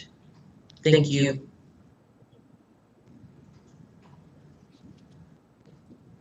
Thank you, Councilor. Appreciate those comments. I think those are ideas. Those are interesting ideas. I think they're worth looking into. If there's, I think we got to hear from the applicant and also from the neighbors. But I want to make sure council gets a chance to get all their questions in and comments. Does anyone else have anything they'd like to say? And we'll bring it back to council, but does anyone else have anything to say right off the bat before we hear from people who've been waiting in the audience? This is Craig. I will speak up because I was on council in 2018 when we denied this. And a lot of the biggest thing was, just like has been brought up, was the noise, but it was also because of how it was going to be designed on the entrance and exit to the facility at that time. And it was just going to cause a lot more problems than what we foresaw. And so that's why I was in favor of denying it at that time. Now, if there's something that's going to show me how it's going to change, then I am more than welcome to look at that and be open-minded to it. But where Councilor Lynn's coming from, as far as representatives, at least maybe visiting with the developer and having some suggestions and ideas, I can't say that that's a bad idea whatsoever. But it doesn't mean the developer has to take them. But I think it's at least a start to try to work together in this Just like you said, those are the people that live there. They're the ones that have to live there. And these businesses can come and go, but they're the ones that are living there. Yeah, I agree. Councilor Box, are you? Yeah, you're muted. Yeah, I can follow up on that comment. I think there's only 3 of us that were involved in that vote, and there are 3 of us talking. Craig's not wrong. I think to further everyone's memory, part of the hesitation back then to deny the first vote, because we got a second chance at this. We initially denied it under the impression that there was more by right applications available to the landowner than we were comfortable with. And I remember thinking, we could possibly have an office structure and then potentially a laundromat or maybe a subway or something that had significant in and out traffic where people come in for 5 minutes and they're leaving in and out, and it was constant ingress and egress with a higher frequency of vehicles than potentially what we're looking at tonight. So it wasn't necessarily, I don't remember it being about ultimately it being a safety issue more than a frequency of visitors and a constant kind of a back and forth with a high traffic establishment such as, drop off laundry or a semi-fast food, something to that effect. And typically when you're talking about semi-fast food, you're talking about franchises that don't have opportunities to necessarily put up an 8-foot fence. In this particular case, I think the applicant's going to be talking about more of a local flavor where we do have some specific guidelines and some greater say. And I think Councilor Lynn's idea of bringing in a couple of the residents to be a part of the process, I don't know how that can hurt. And I've always been on board for bringing people to the table. So I just wanted to comment on Councilor Murray's comment because it wasn't all about just the safety as far as accidents and those things. It was about the number of vehicles and the frequency and how that might impact the homeowners that are probably sitting in the council chamber tonight. And Mayor, I don't know if you remember it differently, Mayor, but you're obviously it's your show. You're welcome to comment as well if you remember it differently. No, that is how I remember it, and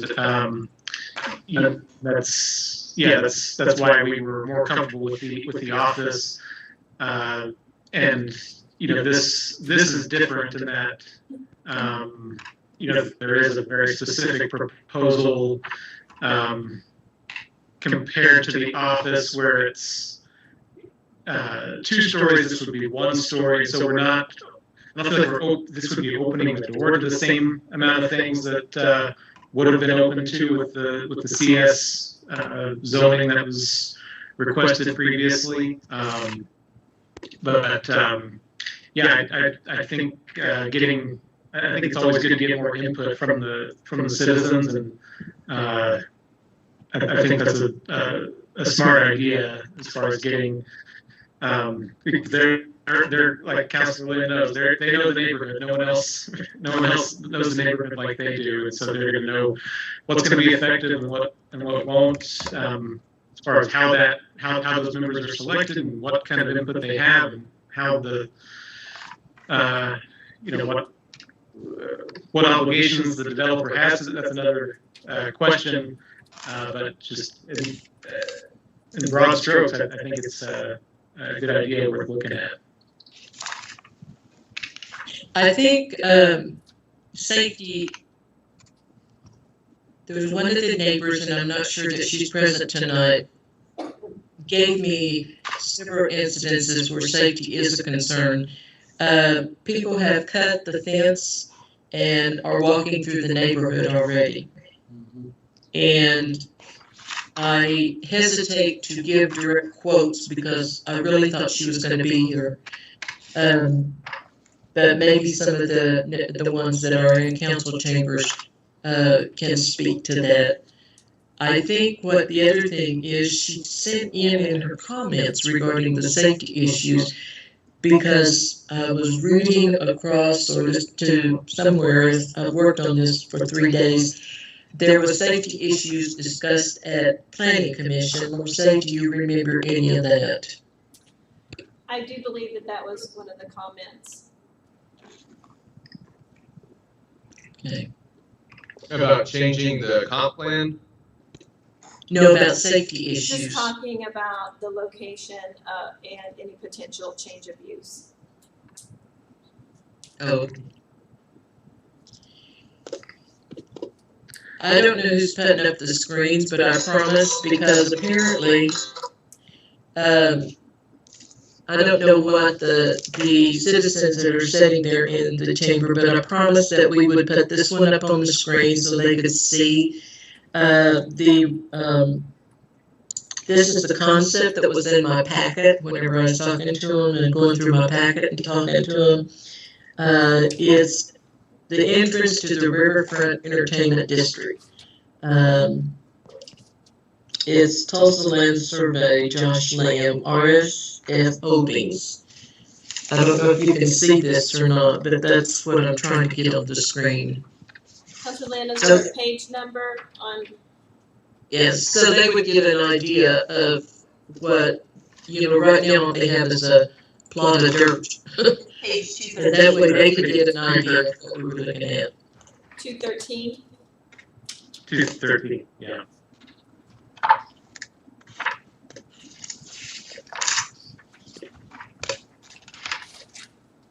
This is what Counselor Land is That's it.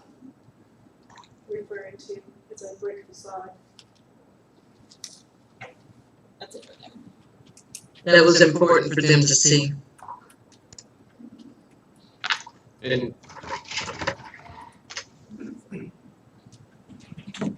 So as we go through this and as we talk about more and as we listen to the citizens, which I think it's time that the citizens get an opportunity to share their story, I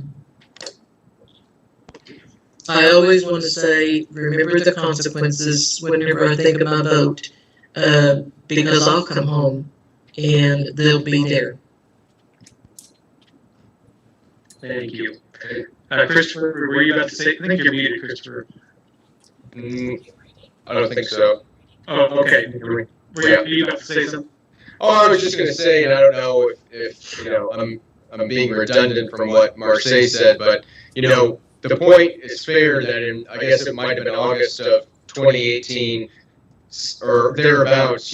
We received an application that was kind of similar to this, but it was just straight, can this plot be commercial? Now it's denied by the planning and city council, basically effectively denied. And then 6 months later, an office use was brought back with the PUD, I believe, and it called for 2 office buildings on this property, one on the northwest corner and one on the southeast corner. And so you have potentially 2-story office buildings. And when this application was brought to us, our initial, at first blush, it was, well, this is just, another commercial use on this property. But I think that the argument that ultimately won staff over in terms of the recommendation is that we viewed it as a benefit to the neighborhood that this would eliminate the second building on the northwest corner of the property, which is closest to all those homes. And so you wouldn't have a potential 2-story building towering over the neighborhood. You'd have a parking lot with screening, and this would be on basically at the intersection of B and I guess 9th. And so that's why staff ultimately decided that, okay, maybe this is actually beneficial to the neighborhood, and then further restricting the use even further from, because remember that Riverfront Entertainment is much more restrictive than just straight commercial. But then the applicant has been amenable to even restricting that use further to restaurant use and eliminating a lot of the uses that are even in Riverfront Entertainment. And so that's how staff internally got to this. And maybe that was already covered, but I just kind of wanted to explain why we were bringing this back before the city council. And again, this is just changing the comp plan. This isn't even getting into the drainage or anything else that will be addressed as a part of the PUD process. Okay. Yeah, thank you. It's helpful to get that perspective. We do have the applicant in the audience and also the some of the people from the neighborhood. Let's hear from the applicant, and from the neighbors, and we'll bring it back to council. Cool. Yeah.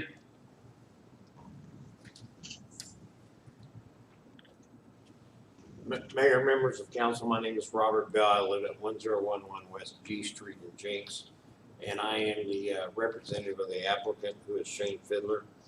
And thank you very much for putting together this program for us to submit applications and go through this process.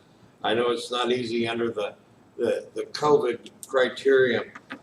A couple things on this that I wanted to address, and I don't think staff wanted us to go into or wanted me to get very far into the PED program, because that really establishes a lot of the criteria that will protect this neighborhood, but asked me to kind of stay towards the plan amendment and the requirements associated with that.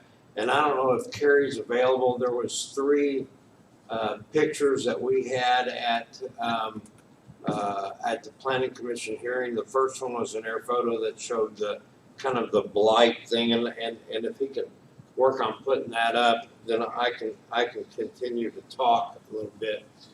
And I think the history is important of this, and the history of the comprehensive plan at this location is important. And so before there was a river walk, and before there was a road through here at this point, way back in the early 80s, the city councils put together a comprehensive plan and recognized, now at the time we didn't have a village on Main out there, we actually had the city's shop building at the entrance across the bridge right there. It was located right there. There was some other uses in the area, more kind of a light industrial use. And what the city did is recognize the growth. They said we need to stop the projection or the sprawl of the commercial development into the neighborhoods. So the first comprehensive plan in the city of Jenks included an area located from the Jenks levee, which is the city's parcel, 1 acre, all the way to 8th Street, and designated that as an office use area. And that was because they recognized that property wasn't going to develop for residential, and it had to have a use, but they didn't. But the real use of that, having that office restriction on it, was stop the sprawl of the commercial development into the neighborhoods. Later, traffic on B Street got to be to a point where we included that in our discussion. Now, in 2018, there was an applicant that came forward that wouldn't tell us what they wanted to use it for, but they wanted to zone it CS. I happened to be representing another applicant at that meeting, and the city council actually went as far to recognize the commercial opportunities there, and asked that applicant if they would be willing to accept more of a light commercial type zoning. Of course he didn't. He wanted the CS, and it eventually was denied. I agreed with the denial in that if you would have approved it like commercial, then you would have had to have directed the planning commission to go back and review the comp plan, because the comp plan had a restricted office. And that's why we're here today. And then ultimately, right after that contract was between those people was not performed because the zoning was not performed, then the current owner, which is Shane Fiddler, purchased the property, and his intent was to build an office in the back and build an office in the front. And subsequently, he's made some other arrangements, and he's put this back on the market, and there's where I came in to play. What we recognize, what I recognize is that the picture you see was a blight on this community for a long time. And that was, there was 2 houses on there that were falling apart, blighted, not livable, and the fence along the property line. And I was with everybody else to say, what can you do in this? The office restriction is probably good in that regards, until the current owner removed those buildings and removed the fence. And if we can have that next picture, Carrie. And we see that this property has been a hindrance to the development and the future possibilities related to Riverwalk, related to the interests of the city of Jenks. This should be developed in a fashion that souls off the commercial and makes this the open to the city of Jenks at that point. How do we do that? So the question to do that is we've got a medium intensity with an office restriction, and what I'm proposing is let's include this property into the Riverfront Entertainment District, which limits the use. You can't go with even a light commercial zoning. You'd have to go with a riverfront oriented commercial zoning, which is even more limited than the light commercial at that point. There is no justification. This actually does a better job at stopping the justification for the commercial sprawl than the office with that development does, because this development is associated with the entrance to Riverwalk and the Riverwalk property. So this actually creates a better separation between uses out there and stops the sprawl of going forward. Now,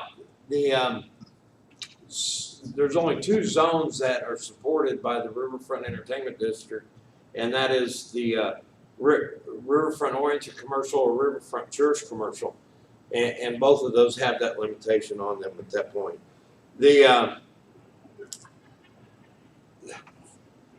justification for bringing the Riverfront Entertainment District over the levee, of course, we talked Marseille Entertainment District, but is a part of Riverwalk because that is a reserve area of Riverwalk. So that's how that got left out. The city's property has the exact same designation that the Fiddler property has. It's medium intensity with an office restriction on it. But it's been violated. It doesn't comply with the comprehensive plan because we've built a road there as access to Riverwalk, and the Creeks Nation has built a sign on the city's property that doesn't comply with that office restriction. So both of those areas are already developed in conformance with the Riverfront Entertainment District, and that's justification to bring that comp plan over that far. My proposal is we go 1 acre more and make the intersection whole and the entrance to the Riverfront Entertainment District instead of the blight and instead of the negative to the commercial development in the area. The question is how to make all that copacetic with the neighborhood, and that was where when you put in the riverfront oriented commercial zoning, that zoning is required to have a PUD. And we submitted that PUD along with that zoning. And that aspect is that we put up 8-foot fences with anywhere there's a residential structure. We put up evergreen trees on the north line.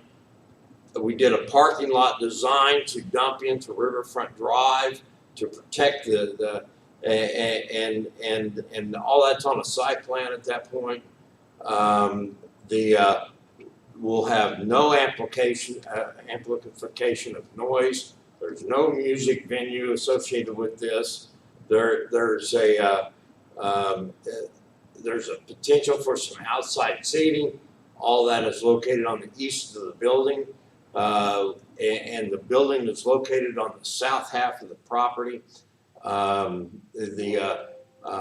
We had some support from that we haven't heard, and there was 2 support letters submitted to the Planning Commission. One was from the attorney, and he requested three items on the corner piece, and we included those in the PD application. Also, there was the owner of the second house on H Street submitted a letter that was in support of this development, and so I really think that we've gone overboard with the criteria to protect those neighborhoods within our application, and I wish we could talk about them all together, but we can't. So I'm trying to limit this back to the justification for the comp plan, and the justification for the comp plan is that this property is really oriented towards the 9th or the Riverfront Drive and B Street intersection, and it should be developed in conjunction with Riverwalk Crossing, and that eliminates the chance for sprawl of the commercial development into the neighborhoods, and that's how it protects the neighborhoods at that point. I'm open if you have any questions. Robert, what's your reaction to the idea, or what are your thoughts about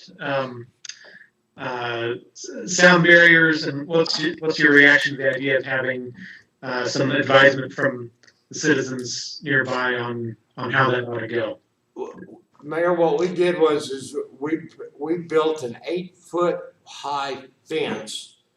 And what Marche was trying to say at the start of this meeting was that the properties between the subject property and 8th Street are all designated medium office, but not zoning wise, but by the comp plan. So all those could be developed as office.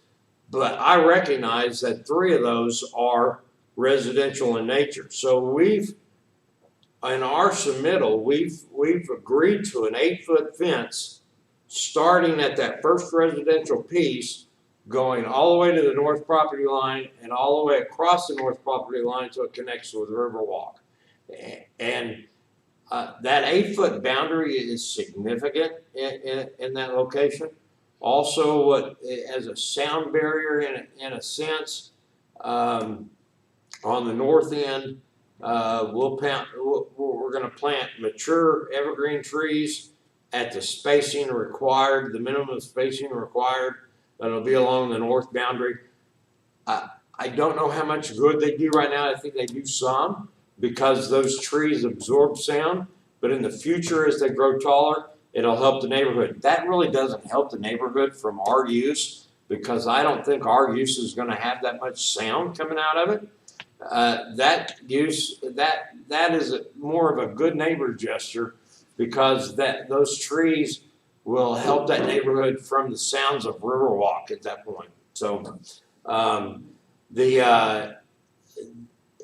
and that's more or less an 8-foot sound barrier as you're requesting. It's not a rock wall, stone wall, but it is a solid wall all the way across the west half, or the north, the west side, north half, and then the north property line, so.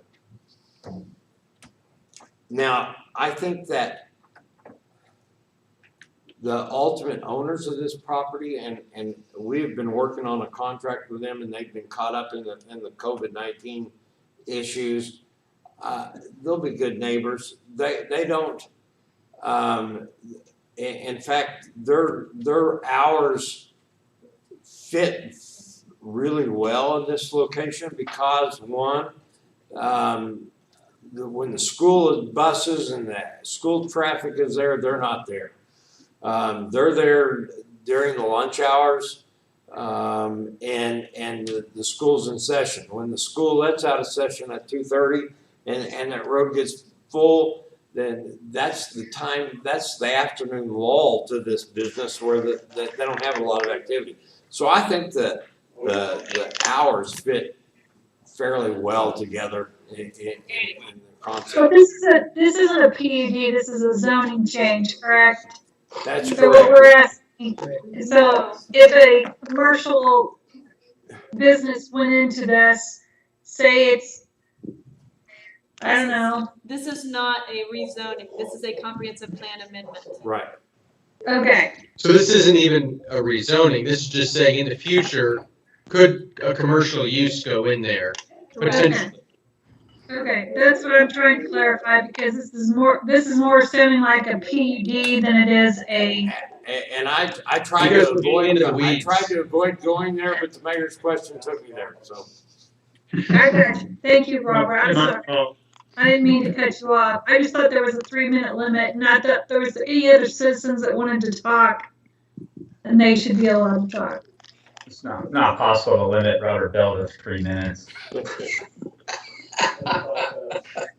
And Mayor, if I may, I'll take less than 1 minute. I don't know if it adds any value. It's probably, we are getting into the weeds. This is not a zoning change. It's not a PUD. It's nothing of the sort, but just in case we've heard evidence that we can't get out of our head, much like in the case what happens in a trial.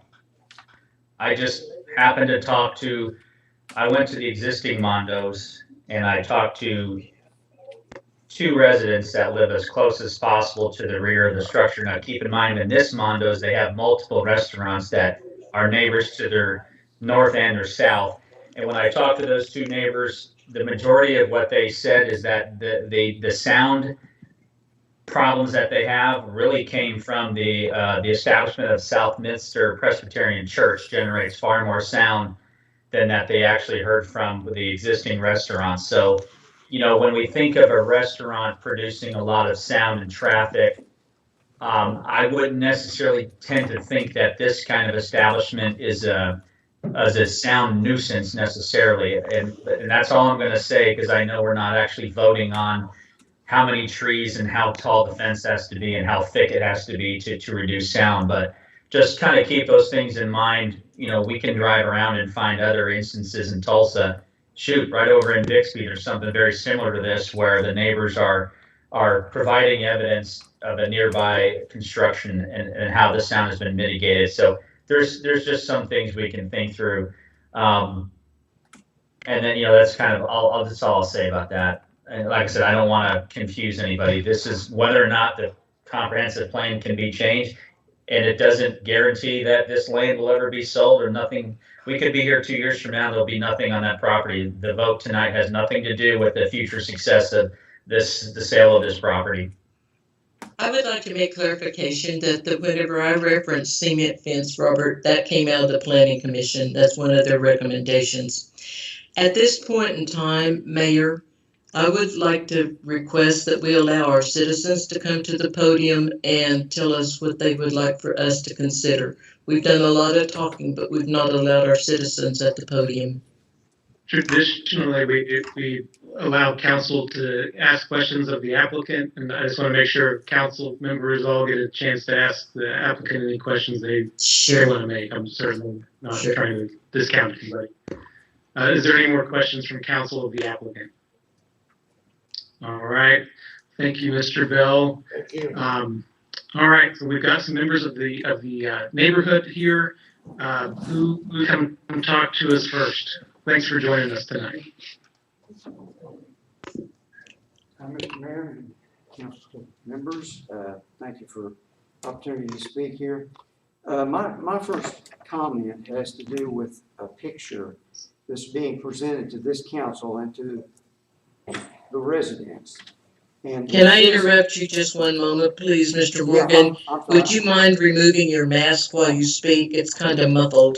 Yeah, I'm not Hey, sure I could you told you how please it was. give us your name and your address? My name is Aaron Morgan. I live at 404 West B. I have 2 properties within this perimeter.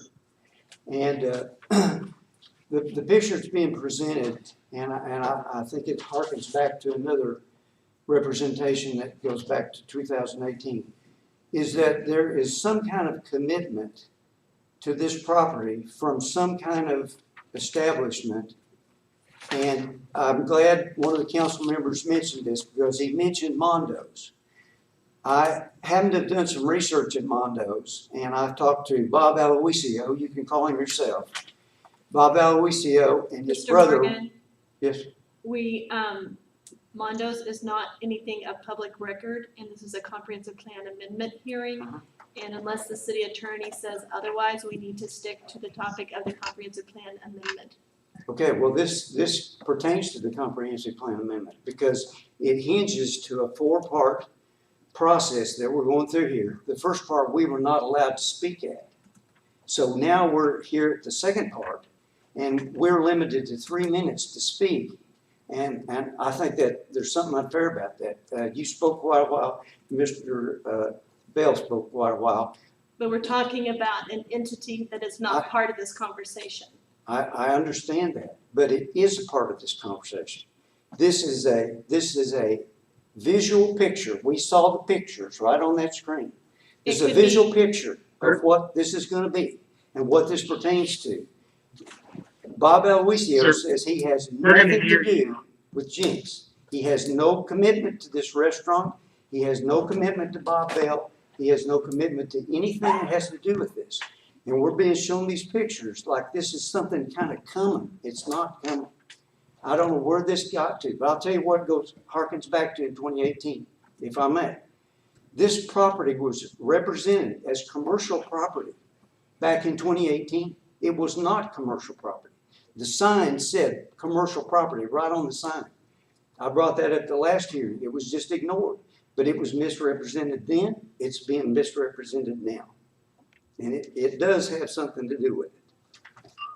Thank you. Thank you, sir. All right, who would like to speak to us next? Hi, I'm Marie Olson, and I live at 714 East E Avenue or Street. And my house is directly on the north side of this property on the cul-de-sac. There's 2 houses at the end of the cul-de-sac. And then there's the 3 on the side that, so there's actually 5 houses that directly border this property. At the planning commission, he mentioned too that the normal order was not followed for the meeting, which should have allowed us for public comment after the developer representative made his comments, and that was not done. Our letters were read ahead of the fact. We had to submit them. They were read before any other discussion was taking place about this. And then we weren't allowed to in any way object or rebut or say anything against anything that Mr. Bell had to show. I believe that the Jenks comprehensive plan should not be changed here tonight. Excuse my voice. The comprehensive plan says to prevent the intrusion of inharmonious land uses into residential areas and also to promote a safe and secure environment. The proposed plan change is a way to get around the comprehensive plan. Thank you. Apologize, I'm nervous too. You're doing fine. the comprehensive plan defining the Riverfront Entertainment District. It defines the Riverfront Entertainment District to be located east of the Jenks levee system. And it's been that way. When the Riverwalk was built, we did not object, and it is in keeping with the plan. And it was on the east side of the levee. Based on the comprehensive plan, previous a little over a year to change zoning to CS were denied by the Planning Commission and this council.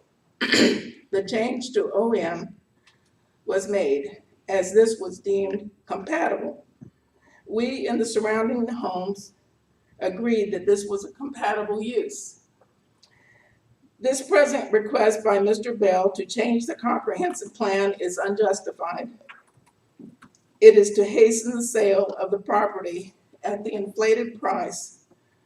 This property has been on the market only for a relatively short time as an OM property. There is no reason to think that another potential buyer can't be found if the price is more reasonable. What will happen if this change to the comprehensive plan is made tonight? First, the zone change to ROC will be effect, or river-oriented commercial. I believe that this will allow this plan allows for eating places other than drive-ins, convenience goods and services, shopping goods and services, hotel, motel, recreation facility, and business signs and outdoor advertising, as well as others with PUD approval. A change to the comprehensive plan, a change of the comprehensive plan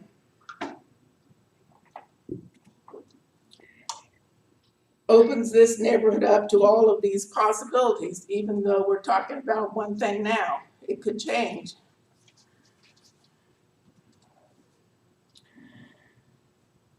As I mentioned earlier, at the Planning Commission meeting on May 21st, we in the surrounding neighborhood were never given the opportunity to object to statements made by Mr. Bell before the commission voted. The photo he showed then and is showing tonight again of this property was a photo showing the Riverwalk. It was definitely not taken from the vantage point of someone on the property looking at the backyards of the neighbors. Mr. Bell's solution to the noise issues will not solve the problems of noise. We will still hear noise, and even if he plants trees, it'll take years for that to do any good. And the noise we anticipate is because this is a restaurant, it will be operating mostly at night or in the evening hours when people are trying to rest in their homes. This is one reason we wanted it to remain OM, because an OM operation would be primarily a daytime operation with less traffic during the day, during the night. The hours that Mr. Bell had mentioned before at the Planning Commission, admittedly were not even in the PUD.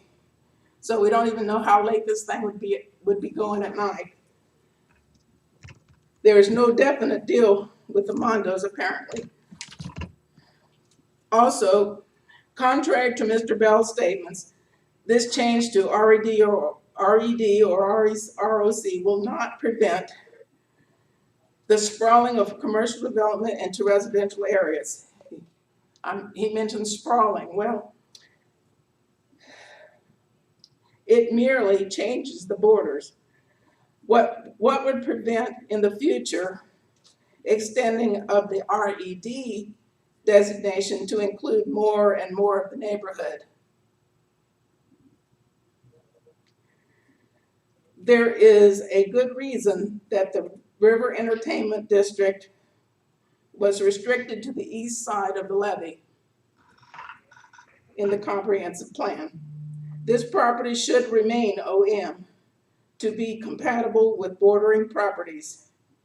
If the selling price is fair, a buyer will be found. This property is not an eyesore. And he kept talking about a blight. Well, there were a couple of old houses there. They're no longer there. That's not an issue now. It's just a piece of property right now with some nice trees on it that will probably also get cut down, but that's a different issue. I appeal to you. Please put yourselves in our shoes.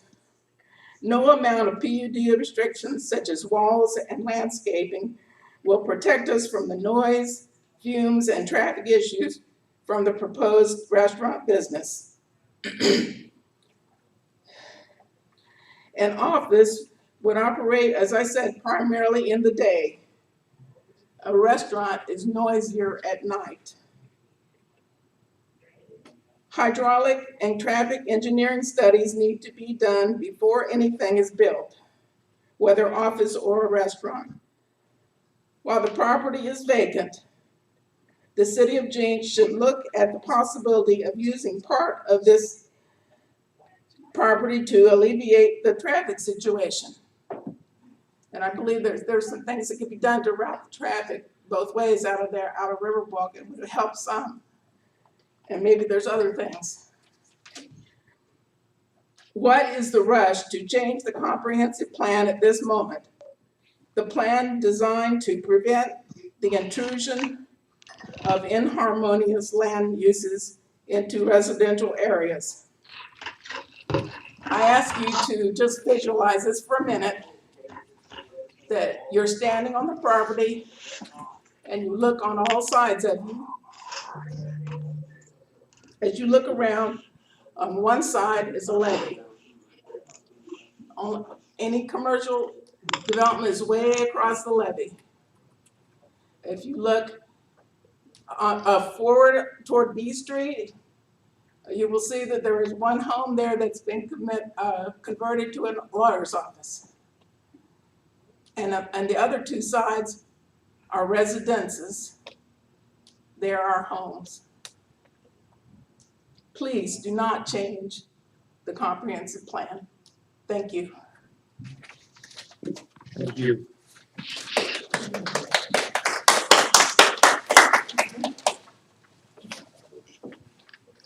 Hello, welcome.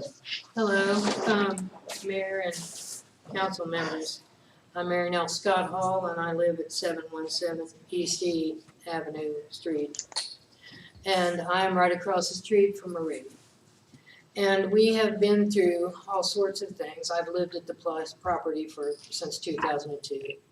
I could go through the list of all the things, but since we're required not to say anything much about that, the big issues have to do with water drainage, sound level, barrier walls or not, traffic noise, and privacy.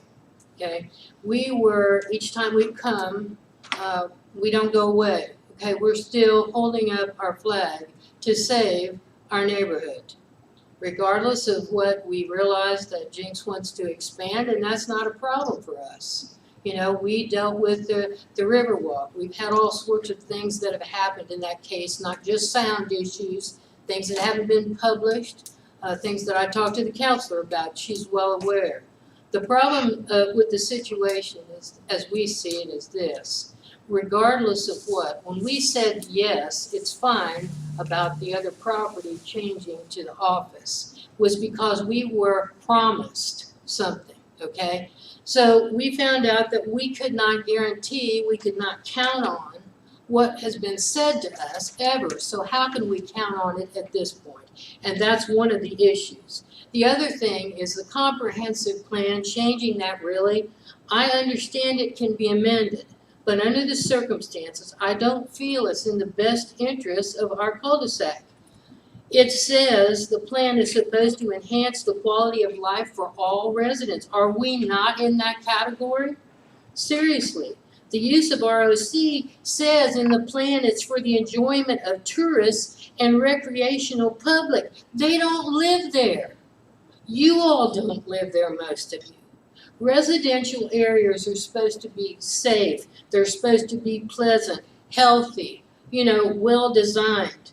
They're supposed to prevent the intrusion of people. Ever since the property has been leveled, okay, we have more water runoff.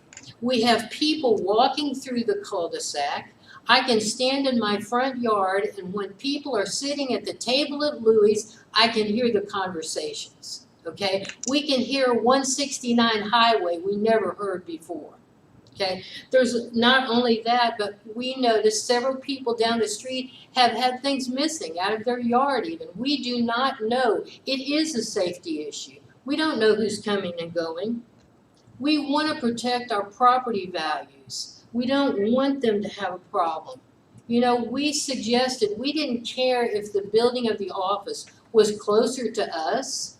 What they're suggesting is that you're putting the restaurant in front of the property and the parking is at the back where all the noise is, with gunning of engines. And the restaurant is going to have alcohol. Therefore, there are people coming out, they're going to be loud talking and all that. We already have trash noises going off at 2:30 or 3 in the morning. We have storm windows that are supposed to double pane, that are supposed to keep us silent. But it's not happening.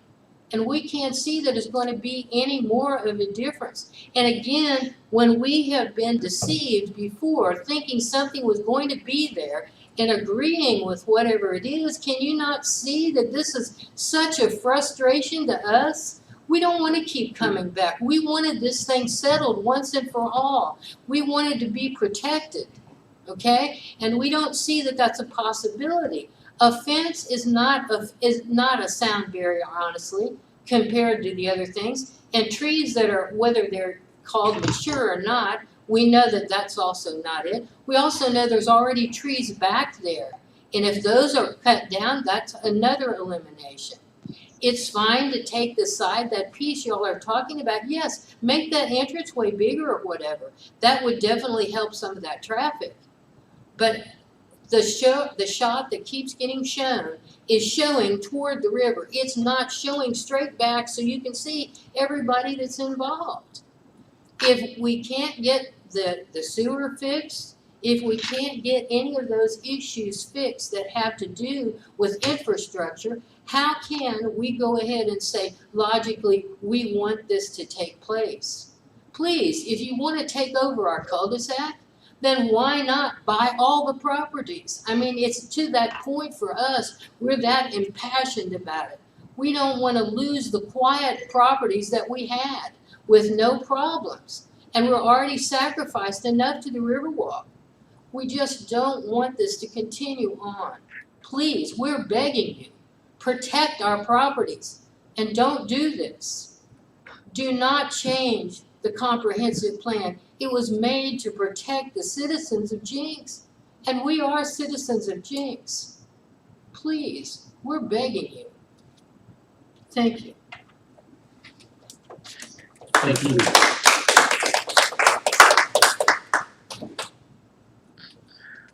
Are there any other residents of the neighborhoods in attendance tonight? Okay, thank you. Does anyone on council have any questions for the neighbors? We have one more, Mr. Mayor. Oh, thank you. Welcome. Hello, I'm Carolyn Morgan. My house is at 317 North 8th, and someone mentioned that if this happens, everyone else goes home, and we're there. We stay there. Our house will be affected by the parking lot, the lights. There'll never be any privacy. The noise from people slamming their car doors and talking loud. And it was upsetting that we didn't get to speak at the planning commission. We weren't able to come to rebut some of the misleading things that were said. But in contrast to Mr. Bell's interest, we are looking at property value decrease, and if we wanted to rent or sell it, that'll be more difficult because there'll be either an 8-foot wall behind your house. That is not a very pretty sight.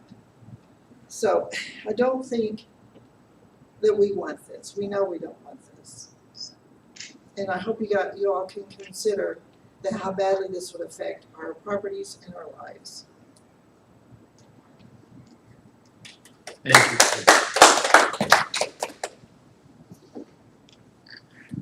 Does council have any questions?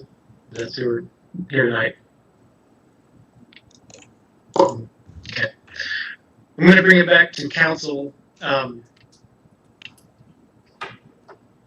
you all have any questions or comments for staff or the applicant or anyone else at this point? Yeah, Mayor, I might. First of all, I think the Planning Commission did a pretty good job of trying to address every possible way of mitigating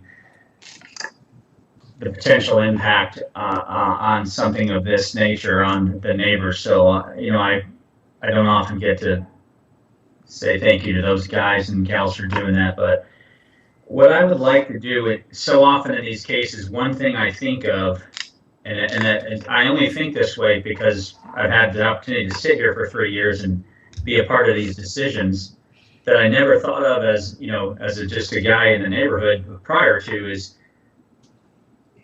this piece of property is obviously volatile in nature. It's gone. We've had at least 2 owners that I know of. It's currently owned by RSF Holdings, according to the Tulsa County Assessor's website. It was owned a few years before that, I guess, and anybody can stop me if I'm wrong. We can't seem to find a really good solution for it, and our job in many respects is to find the most appropriate use of land. So what I would like to ask of Marseille, if she's willing to indulge this request, is I think it's often important for the surrounding neighbors that are impacted by a decision like this to understand that it could be worse. And what I'd like to ask of you, Marseille, is given the current zoning, I've pretty much heard Mrs. Morgan and Mrs. Olson and whoever else has spoke, that they seem to all be in agreement that the way it's currently zoned as office medium is satisfactory to them. But what I would like to ask you to clarify is, if it stays as office medium, what potential businesses can move in there that you can think of that actually might be more adverse than a restaurant that is not typically a high in and out traffic restaurant. So can you just give us some ideas of what potential businesses could move in under the existing zoning that might actually be worse off? Because many of our neighbors never consider the fact that it could be worse than what's being proposed. And my apologies for referencing the restaurant by name, but it sounds like somebody wants to build a restaurant here. Is there potentially something worse? There are businesses that are open all night long. There are businesses that open till 10 and 11 at night. And I think in some respects, it's good for us to disclose and talk about these kind of things so that the surrounding neighbors know there is a possibility that you're fighting for something and it could end up actually being worse than this. And I was wondering if you could just, based on your experience and what you've seen from other cities, could this potentially be any worse for the surrounding neighbors? Thank you, Councilor Box, and other council. What you're saying is very accurate. So this is currently straight zoning. It's office medium. It does fit the comprehensive plan as it is tonight without any change in the comprehensive plan. It was approved with a concept, and it was brought to council with an idea of putting 2 offices on 1 lot. But from a zoning perspective, if I own the property, I can bring an application to the city. And if you look on page 206 of your packet, and it's page 3 of 9 of the staff report that I submitted, it shows you a comparison. This is a table that shows office medium intensity, river-oriented commercial, and PUD 120. So before I get started, I'll go through it, but I want to make 2 corrections. If this were to move forward with an approval and the PUD is heard in 2 days from now, the chart does not represent the changes that have been made in the planned unit development. So in that kind of orangey gold column that says PUD 120, the only X's there would be use unit 11, which would be an office. And that literally is an office building where I'm a dentist or sell insurance or something like that. And it only allows for an eating establishment other than a drive-in. So that's just an FYI. So that number 13, 14, and 21 would be removed from that category and from that column. So with that being said, yes, sir? So we can get rid of the X's under PUD 120, 13, and 14, scratch those out? And 21. Thank you. So the only thing in the PUD 120 column would be offices, and that literally is an office, or an eating establishment other than a drive-in. So that would allow for an office or a restaurant. If you go back to the first column, which is office medium intensity, you can have use unit number 1, which is area-wide uses, and that's basically passive agriculture. So I could grow crops there. Use unit 5 is allowed by right, and that is community services and cultural facilities. And I printed it off, but I've misplaced my papers between the start of the meeting and now. So apologize for that. But basically, I can come in with an application for a child care center, and that would be allowed by right, a library, a public tennis court, a residential treatment center. I could put in a lodge. There are several other things. If you go to use unit 5 in the code, they're allowed beyond just an office use. And all I need to do is submit an application, get my plat approved, and I can do that by right. There is no planned unit development. There are no additional restrictions on this property that require specific screening outside of what the code requires. Since you paused, other than a lawyer or a dentist who typically doesn't work past 5 o'clock, in your professional opinion, are there potential use by rights here that could potentially be as adversarial or as loud or as noisy or as whatever we want to call it than the potential application that's being considered? There are a lot of communities that would prefer not to have a residential treatment center adjacent to their neighborhood. And what's a residential treatment center? Treating what? Treating whom? What are we talking about? Our code is a little bit vague on that, and I'd have to look up the actual definition according to our code. I tried to get to that earlier, but I wasn't able to get it. So, treating people with a substance abuse addiction, is that what you're referring to? Yes. Okay, so there are a number of uses by right here that are potentially as offensive to the surrounding community as a restaurant. In your professional opinion, there's a list of potential use by right here that we could not really deny. And that's my concern here is this lot has been tossed around so much just in 3 years, from buyer to owner, from all these people have great ideas. The last one we considered was a 2-story building times 2 that I would think we all want to pretend that it's a lawyer who's leaving at 5 o'clock, but it could be any number of things. We think of an office place, but there's many. It could be an internet-based business, Alibaba, that services people around the world. I want the applicant and I want everybody listening to know that this has always been the focus for us as a council, to find an appropriate balance, is to realize that we have to be careful what we're fighting for and what we're fighting against, because next year, the next council could be considering something far more offensive than this. If this particular buyer doesn't choose to move forward with this land, we could be looking at something worse. And sooner or later, we're kind of self-defeating the fact that this land, the best use of this land is to not sit empty. It's never a good idea for it to sit empty. But we have to find something that's reasonable, that gives Mr. Morgan and everyone else some level of satisfaction. And ultimately, what I would love for the folks in the audience to understand is there are a lot of things that are worse than this, And I think it's our responsibility, yours and mine and everyone's included, to make sure that the residents know. And that's why I wanted to ask you, and so we could hear this out loud, because that really helps us think through these decisions. This is not an easy decision, and everybody in the audience makes a great point. But my concern is that you give up on this idea, you pass, you punt, and then next year you're dealing with something that's even worse. And at some point or another, some council, whether it's us or whoever's sitting in these seats years from now, is going to have to make a decision on this property.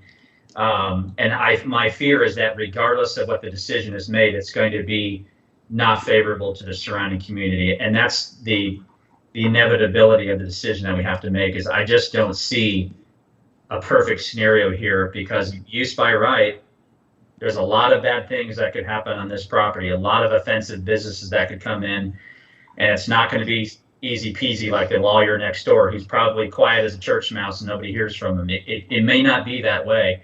So I appreciate you indulging my request to kind of help us think through what those potential businesses might look like. Thank you, Counselor. It's a helpful perspective. I think I heard someone else trying to chime in there. Was there another person who was wanting to talk just now, a few minutes ago? Maybe Councilor Lynn? Yes, I'm sorry. That's okay. Did you have a Go ahead. comment? Did you have a comment, Counselor Lynn? No, I think that, and I'm hoping that my neighbors sitting in the audience heard everything that Councilor Box said on how things could be far worse than what we're looking at tonight.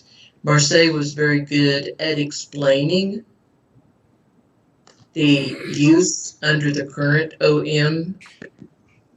I don't want them to feel a sense of false security, and that's why I thank Marseille and Councilor Box for pointing out what they did. Thank you. Yes, so this is, we have to make tough votes from time to time, and this is one of those tough votes. We're in positions where we can't make everyone happy, and I think everyone for this input. I definitely understand where they're coming from. They want to preserve their quality of life. I get that. The thing that I keep coming back to is I feel like this is very consistent with what's already in this area. On one of the busiest intersections in Jenks, has a major complex of restaurants and entertainment venues on one side, very busy strip and restaurant on the other side. The high school football stadium is just a few short blocks away. It's a noisy part of town because it's our downtown. But I do get your concern. I realize that this is going to make some changes for the few homes that are directly behind this, and it will add to that noise and activity that's already there. But I do feel like it's appropriate for the location, and that the past experiences in a guide it would actually help your property values. But I know this isn't what you want to hear, and I've given this a lot of thought. But this is where I keep landing on it, not for the benefit of the applicant or because the revenue of this individual change would bring to the city, but I just think it is an appropriate use of this piece of land, and it'd be a welcome change to our downtown area. And so that's where I'm sitting on this. And I do appreciate your input and work and applaud you for getting involved in this way. But that's just kind of my gut feeling on this, and I'd be interested to hear what other council members are thinking of this. If I could just add one more thing, please. I want to reiterate that I want the neighbors to be part of the noise solution. I want them to feel like that they are included. So if I want to go on record with that, I want it part of this so they can have an input, and I'll be glad to help them along the way. I think that's a really good idea.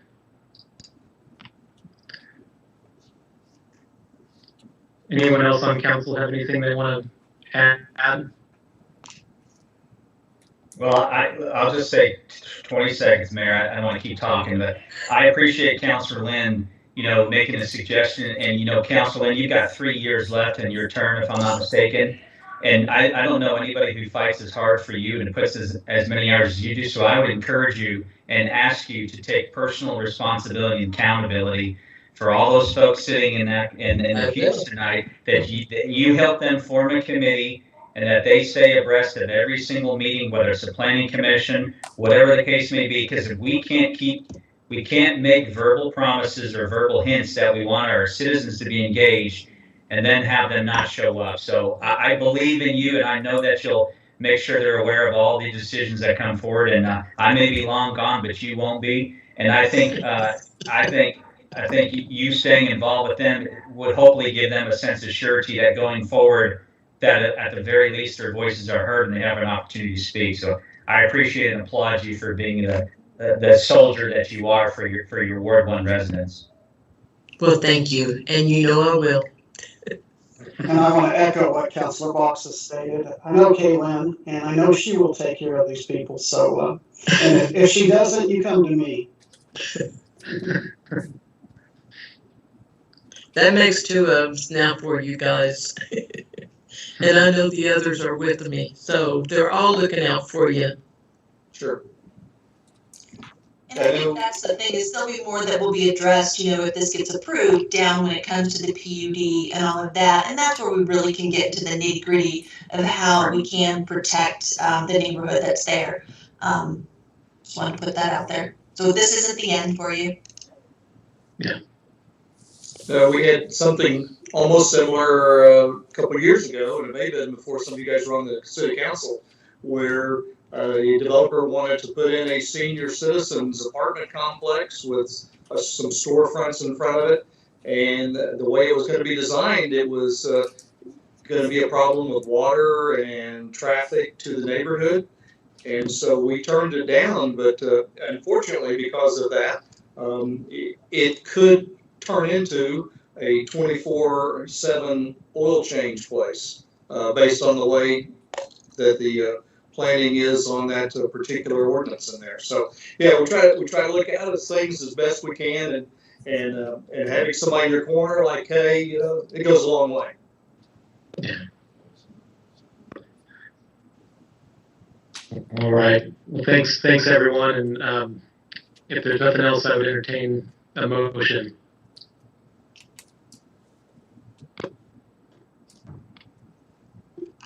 So moved. Item number 19.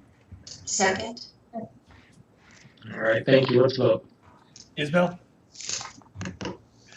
Yes. Box? Yes. Dyke? Yes. OJ? Yes. Lynn?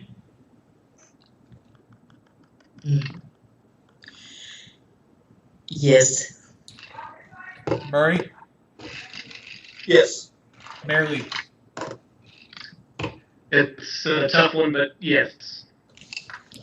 Motion passes. Thank you, everyone, for your input and good conversation and good discussion on this. We move on to item 20.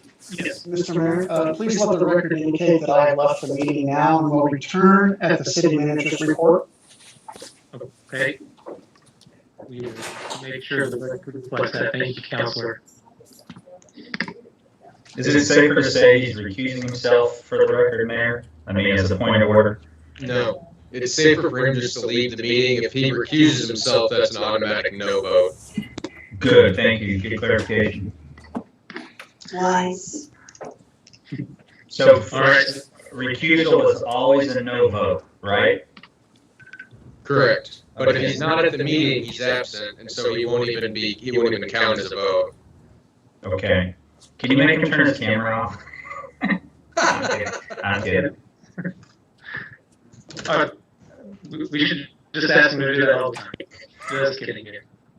All right, so item 20, request to enter into a reimbursement agreement with Magellan Pipeline Company, LP, a Delaware limited partnership for extension of the 14-inch casing for their 10-inch gas pipeline crossing Elm Street near 118th Street as part of utility relocation on the Elm Street widening project, 111th Street to 131st Street, in the amount of $145,117.50.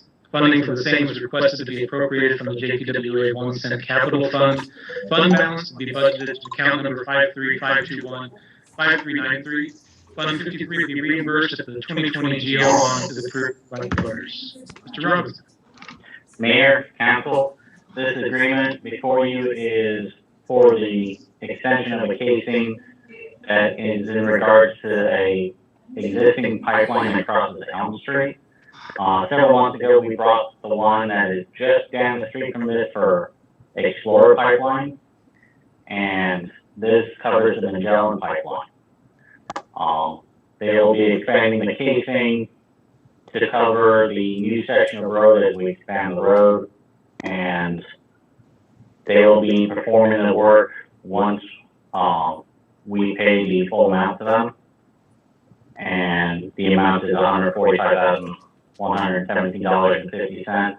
If it is past that amount, once they get into construction, they will get an estimate and a cost and come back to us with a revised agreement before proceeding with additional work. All right, thank you. Any questions on this one? No, sir. Move to approve. Second. All right, thank you. Let's vote.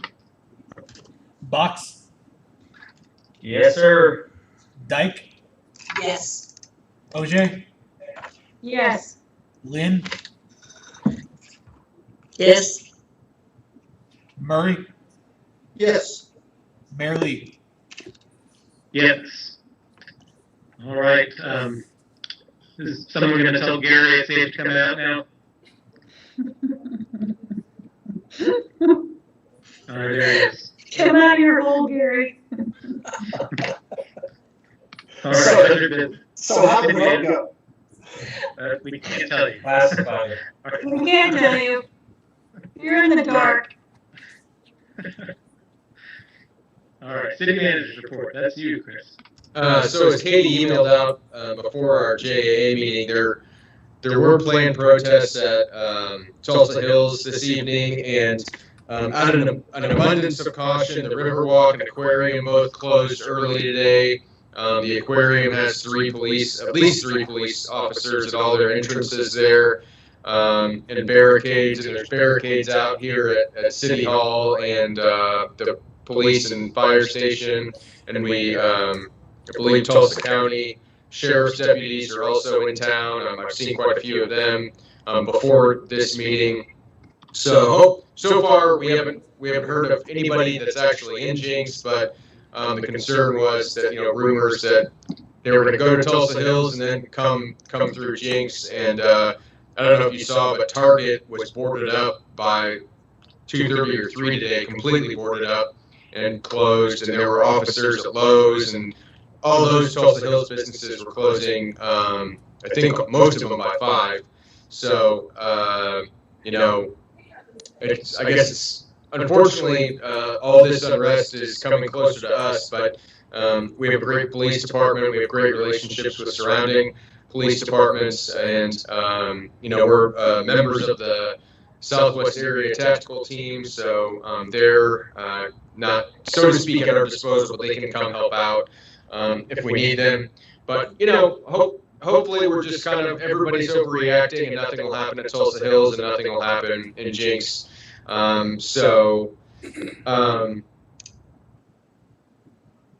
Beyond that, I had something else, but talking about that, I kind of forgot about it. So the report is in your packet. Oh, calling the GEO bond vote. We have to have that to the county election board, I think, by the 10th. And I think next Tuesday is the 9th, but they're having court in the chamber. So we'll check with everyone, but we were hoping to have a special call meeting to call the GEO bond vote for August 25th. Have that special meeting next Monday evening if we could. So we'll check with you and see what your schedules look like. If we can't do it then, we'll try another day, but we do need to do that within the next week.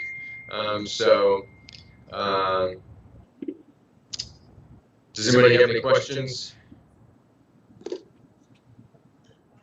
I found it amusing that I actually looked at my calendar. I'm free. Glad you can join us. What was the date in August again? I think the 25th. 25th, thank you. Yes. And so we haven't had any activity in Jenks from any protesters or anyone tonight. Is anything going on at Tulsa Hills at this time that you know of? I was told people were gathering. Okay. All right. Well, I saw that appreciate you. Sugar Booger had boarded up on Main Street. Mark Tedford had posted that. Okay. All right. Well, appreciate you keeping us posted on that, and definitely appreciate Jenks Police Department for their quick reaction to that. I know they're working hard to protect us as always. So, anything else that we have tonight? Point of order, if I could, Mayor, point of order. I'd just like to thank both Chris and Tim maybe that 121st and Elm has a lot of potholes that are no longer there because they've been filled in, and I certainly appreciated being a driver going over that daily. Good job. Hey, if anybody would like to come at 208 East Beaver, I'm only 5 blocks from all this. I got First Street. Or First Street, that would be a good one. I've got buddies stationed at the front door. Okay, good. That's my dog. All right. Well, appreciate your quick attention to that, you and your staff. All right. Well, if there's nothing else, To adjourn. great. Second. All right, let's vote. Isbell, Yes. Box, Yes. Dyke, Yes. OJ, Yes. Lynn, Yes. Murray, Yes. Mayor Lee. Yes, we are adjourned. Let's call over the next one. Jenks Public Works Authority. It's Tuesday, June 2nd, 2020, 8:58 p.m. Let's call roll. Isbell, Present. Box, Here. Dyke, Here. OJ, Here. Lynn, Here. Murray, Here. Chair Lee. I'm here. First order of business, consideration and appropriate action relating to request for approval of the consent agenda. Any motions or questions on the consent agenda? Move to approve. Second. All right. Thank you. Let's vote. Isbell, Sorry, I had to find the mute button. Yes. Box, Yes. Dyke, Yes. OJ, Yes. Lynn, Yes. Murray, Yes. Chair Lee. Yes. We will pull item number 2. Move on to item 3, public hearing of proposed budget for fiscal year 2020-2021. I don't believe there's anyone in the chambers, but have we had any correspondence from citizens about the JPWA budget? No, sir. Okay. In that case, we'll move on to item 4, request to approve resolution number 2020-07, appropriating and approving the FY 2020-2021 annual budget for the Jenks Public Works Authority. I did have a question on that one. Okay. That's on page 40, right. We kind of touched on it briefly, and I know it's been a long meeting, so I won't touch a long time. But we are looking at doing a 7% increase in water and sewer charges, even though the city of Tulsa is not increasing it. Do we think that's appropriate to do now, as we will also be putting in the new water meters, and the city may be paying a higher price? That's my question. Yes, and I'll tell you why. Is because it must have been 4 or 5 years. We buy our water from the city of Tulsa. So if the city of Tulsa raises their rates, we don't raise our rates. So they went for something like 4 or 5 years raising their rates 7%. So I mean, they got to increase their rate and what they were collecting from their customers, their residential customers, and us. And there was no rate increase from the city of Jenks for years. And so the only time that we have an opportunity to raise our rates is when Tulsa isn't raising their rates. And they specifically tell us when they tell us they're not going to raise our rate, they say now is your opportunity to raise your rate to make up the cost of maintaining and expanding your infrastructure. And so I think the point that even finance had made both tonight and numerous times previously was that the city of Jenks utility fees are the lowest in the metro area, and that's not what we're actually collecting because we have bad meters. That's just the rate, period. And so we already have the lowest rate. I moved recently, and even in my new neighborhood group, they were saying, well, it says, our address is Bixby, but we live in Jenks, and we're so happy we live in Jenks because the utility rates are so much lower than Bixby. I mean, so it's even recognized that we have pretty low rates. And I think that, I already kind of touched on it related to, this is all kind of, the new meters are incremental, and we put in incrementally over time, and hopefully within a year at least, not sooner, but and the rate increase doesn't take effect until November. So just even on paper, and if you look at, this isn't, we're not paying the true cost of our utility system. I mean, it costs so much more than what we pay every month to get water to our houses, and for us to flush the toilet, and for, our storm water to be taken away. We're subsidizing it with taxes, which to me doesn't make sense. It's the user should pay the cost of what they're using, not somebody else perhaps because of being taxed. And I joked around about it, but I'm dead serious. There's two ways to pay for the water system. We can decide that we don't want to assign more of the cost to the users. We want to assign it to the tax base. And that's fine, but then the tax is going to be subsidizing the users.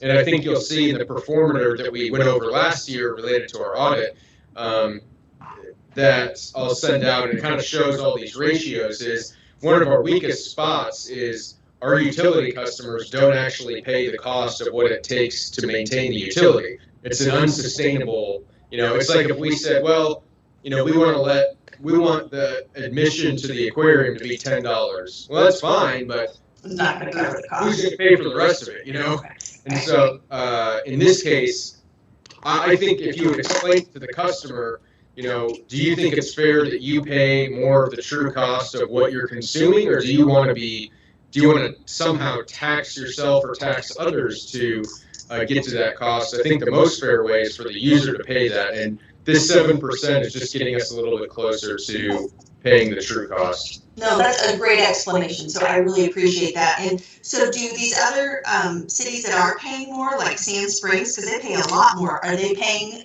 the true cost, or does anybody ever pay the true cost? I don't think anybody, the reason that cities are in the water, wastewater, and stormwater business is because it's a terrible business. Nobody wants to pay the true costs. If it was a good business model, there'd be like private industry saying, sure, you want to flush your toilet? We'll take it, Well, that makes a lot of sense. Okay, thank you, Christopher. I appreciate you.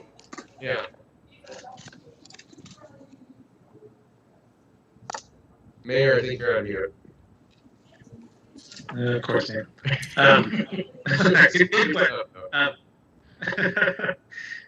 Mr. Sauceda, do you want to give us a quick primer on budget? See if we have any other additional questions. Sure. Just a brief overview. Water sales are the main funding source for the Public Works Authority. So with the additional revenue that's being budgeted from the water meters and from the 7% increase in the utility rates, cost-wise, overall, it's just kind of cost of living adjustments, and also some pretty sizable increases related to wastewater treatment plant. I believe there is a increase with the contract with Veolia. I think they wanted to add a staff member down there, and also the cost in removing some of the sludge has increased, or the frequency that we have to do it, and that has kind of driven up the cost there. So we increased our budget down in the sewer maintenance, sewer plant cost accounts to account for that budget. Okay. And then overall, the main increase in the JPWA is the $1 or $11 million for the wastewater treatment plant. That's why you saw that sizable jump. When you look at the JPWA as a whole with the other funds, is to account for the budget for those upgrades for the wastewater treatment plant from the proceeds that were issued from the revenue bond. Okay, very good. Any questions from council on this? No. Same thing I said for JAA and the city council budget. This took a lot of work to put together, and I appreciate staff and the committee, the budget committee, for going over this. Very much appreciated. Motion to approve. Okay, before we, and maybe we need to adjourn before I ask the question, I just wondered if Chris, since I am in close proximity of everything, if we have an update on the goings on at Riverwalk and Aquarium. There's nothing going on at either, and from what I've heard at Tulsa Hills, there's about 30 people there, and it's peaceful at the moment. So I don't think. I hear there's about 30 people at the Josh's snow cone shack, but my guess is it's there for snow cone. Oh, stop, Corey. Well, the newscasts are not covering anything on it right now, so Yeah. you know they would be if there was any big gathering. I know the last 2 nights it got rowdier, the later it got, closer to 11 or 12. Good night.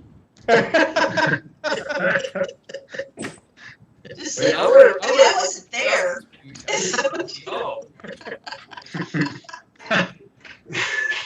Full of video. I think we recognize her.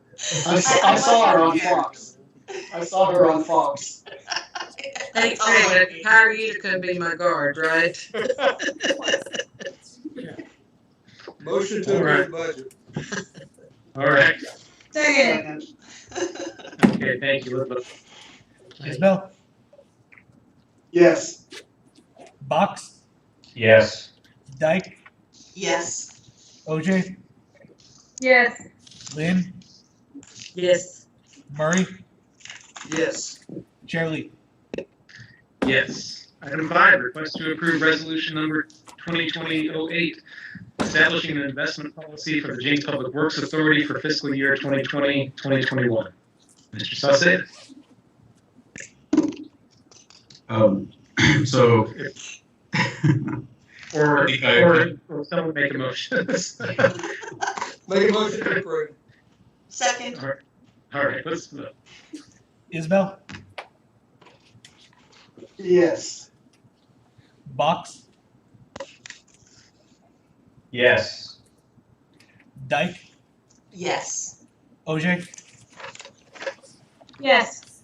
Lynn, Yes. Murray, Yes. Shirley. Yes. Item 6, request to approve resolution number 2020-09, providing for the 2020-2022 biennial budget. Do I hear a motion? I make a motion to approve resolution number 2020-08. Oh, man. Second. Zone 9. I'll second 2009. Mayor, point of order, she should probably restate the motion since it was stated inaccurately. Yeah, Don, Corey, you might- I like you keeping me in check. I motion to approve resolution number 2020 I thought we were on 08, are we not? Round 6. This is 0. 09. You can just move to approve item number 6. Thank you. It's late. I have to go to my party. I motion to approve item number 6. Okay. I'll second motion to approve item number 6. Yes.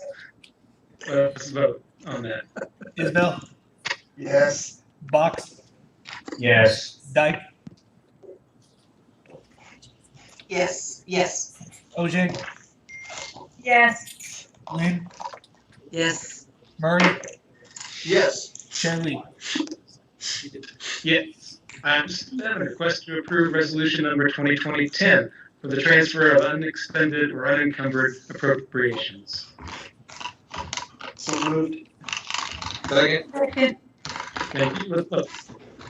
Isbell, Yes. Box, Yes. Dyke, Yes. OJ, Yes. Yes. Lynn, Yes. Murray, Sorry, Donna. Yes. Shirley. Yeah. Item 8, request to agree to city resolution number 703, creating a master fee schedule. So moved. Second. Thank you. Let's vote. Isbell, Yes. Box, Yes. Dyke, Yes. OJ, Yes. Lynn, Yes. Murray, Yes. Shirley. Yes. Item 9, request to approve contract with Core and Main for smart water meters and authorize general manager to execute agreement. Mr. Garrow, are you still with us? Oh, I'm still here. I can go through it all again if you want. Let's take from the top. Where Oh, should yes. we begin? Are there any lingering questions from the discussion we had previously? No, sir. No. Motion to approve? Second. Let's vote.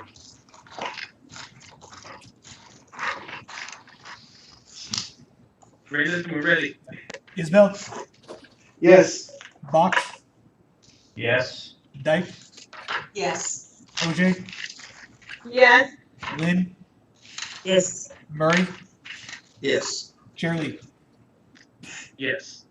Item 10, consider and adopt a resolution 2020-12 authorizing the sale, issuance, and delivery of bonds of the authority in the principal amount of not to exceed $3,150,000 at an average rate of interest not to exceed 3%, designating bond counsel and financial advisor, authorizing sale thereof at a discount of not to exceed 1%, waiving competitive bidding thereon, and containing other provisions relating thereto. So moved. This is what we talked about earlier. Is there anything else we need to know about this? Or any other questions? Any motions? Move to approve item 10? Second. All right, thank you. Let's vote. Isbell, Yes. Box, Yes. Dyke, Yes. OJ, Yes. Lynn, Yes. Murray, Yes. Shirley. Yes. Item 11, request to approve sale of 7.45 acre parcel of land located at 111th and James Avenue to Watsco Development LLC for $850,000 and authorize city manager to execute purchase agreement in substantially the form attached. All right, this is now up. This is a contract with the JPWA owns 7.45 acres at 111th and James. And we've had at least another offer. At one point we had it under contract, but we have another offer for $850,000. And it's a proposed residential development. There's a 60-day feasibility period. During that time, the proposed use and plans will be brought to the city for approval. There are still some details to be worked out, which is why the wording to authorize the city manager to sign, but the sales price is set, the buyer is set.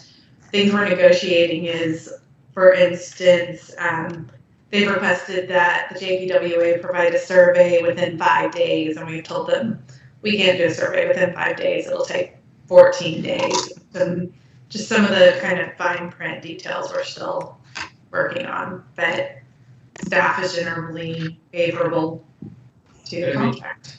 And this amount is significantly more than what we'd had under contract previously. I think the previous contract was something like $750. So to get $850 is a pretty good price, and I think we could use that money right now. In my view, this is kind of like,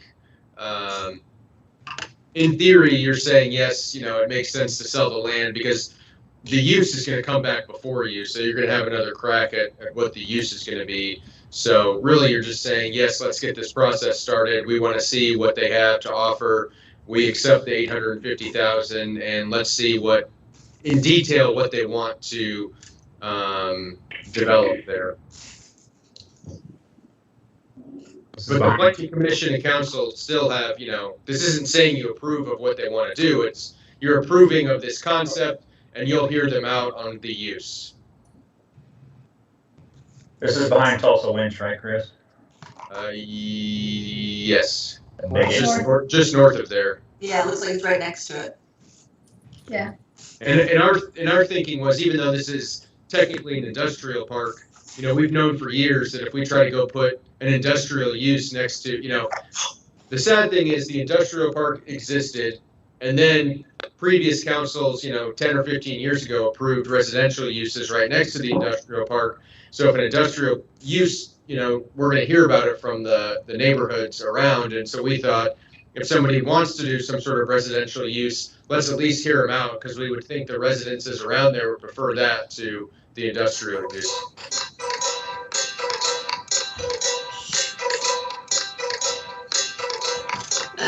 Music. Sorry.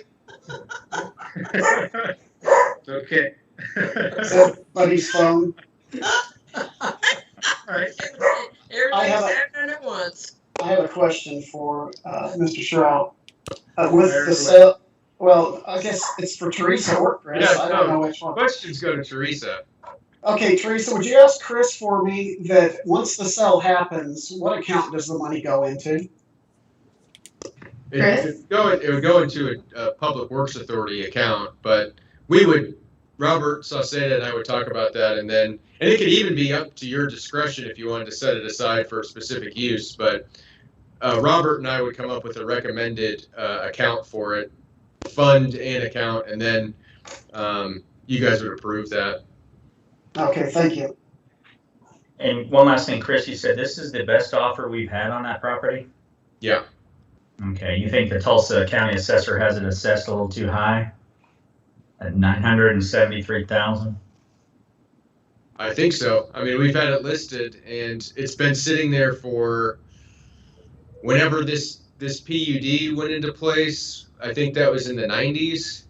So I'd say it's and the thing is when it's, if this was privately owned, we would have been going to the assessor every year challenging any increase, but the city and Public Works Authority don't pay tax, so we don't care what things are assessed. Okay, very well.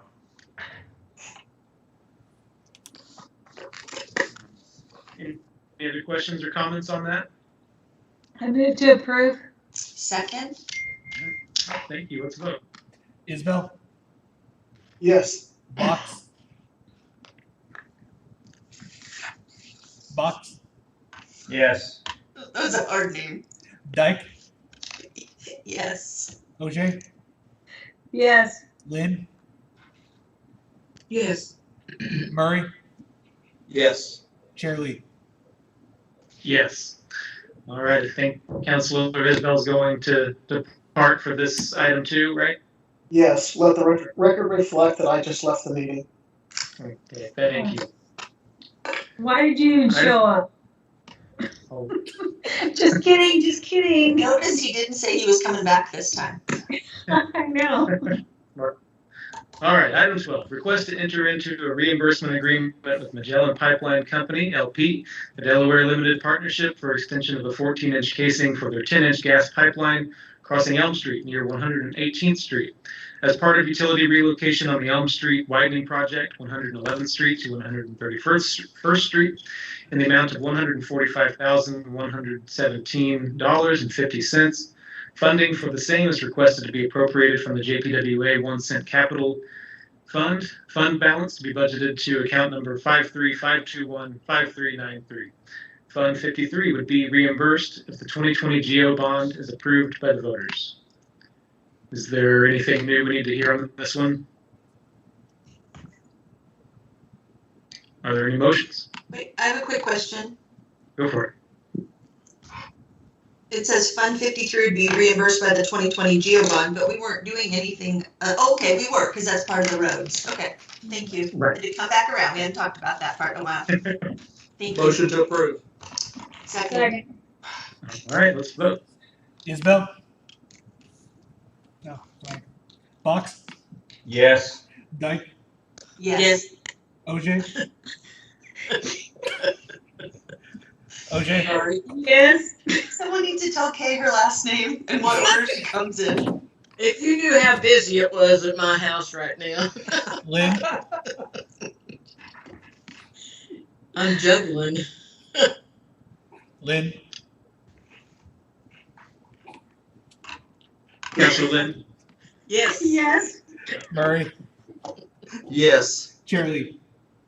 Yes. All right.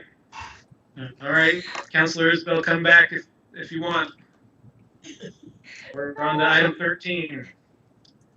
Request to approve. Okay, item 13. Request to approve resolution number 2020-11, amending the annual revenues and appropriations for the budget of the Jenks Public Works Authority for fiscal year ending June 30th, 2020, in the amount of $145,118. I move to Mr. approve Saucier, item you number want to 13. tell us about this one? Say what? There was a motion. I made a motion to approve. Did anybody have Okay, a good. question? Sorry. I don't think there's probably anything new on this one. This is just, oh, Second sounds good. Okay, let's vote. Isbell? Yes. Box? Yes. Dyke? Yes. OJ? Yes. Lynn? Yes. Murray? Yes. Charlie? Yes. All right, the moment we've all been waiting for, the general manager's report. What do you have for us, Mr. Shrout? I hear that the protests continue to be peaceful at Tulsa Hills. And you have the Chris Robinson and Robert Carr's report in your packet. And I think that's it for tonight. I have one quick question. Great. On the 7th Street Aquarium Place to Aquarium Drive project, it says that staff held a meeting with PEC on May 15th to discuss stormwater collection and storage issues in regard to the 7th Street Road project. Can you give us a brief description of what the wastewater collection and storage issues were? Is it just engineering?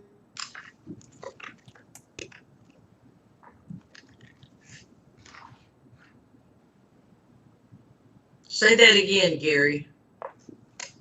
I was wondering what the stormwater collection and storage issues were in regard to the 7th Street Road project. You had held a meeting, the PEC held a meeting, and I was just curious what the issues were. I think that they're looking at, now Chris, you can correct me if I'm wrong, because I talked to Christopher Robinson about this issue. Again, that's in my neighborhood. And it has to do with Chris Shrout, please stop me if I'm wrong, how we're going to manage the shedding and everything as they widen 7th Street. And that's in relationship because, like I said, Chris Robinson and I have had conversations about how we're going to handle that as things move along. Chris, you're on this call. Well, I'll fill in on what it's about. We're doing curb and gutter on 7th Street. Prior, it's all been tar ditches. So there's a collection system that needs to go in, and all that water's being directed to what PEC believes needs to be a very large stormwater pump station, and we're debating with them about why they need that to be that size, and where it's all going to pump to. It ultimately will pump adjacent to the levee and go over to Veterans Park, but the size of the pump station is really what's being discussed with them at this point. So it's just business as usual. Yeah. Okay, thank you. No further questions, Your Honor. All right. Any other questions? Any motions for adjournment? All right, your motions? Adjourn. So then. Let's vote. All right. Let's vote on that. Isbell, Yes. Box, Yes. Dyke, Yes. Ogier, Yes. Lynn, Yes. Murray, Yes. Chair Lee. Yes. Thank you, everyone. Thanks for your time tonight. Thank you. We're adjourned. Don't look for me on TV. Okay, I'm gonna go put a hat on.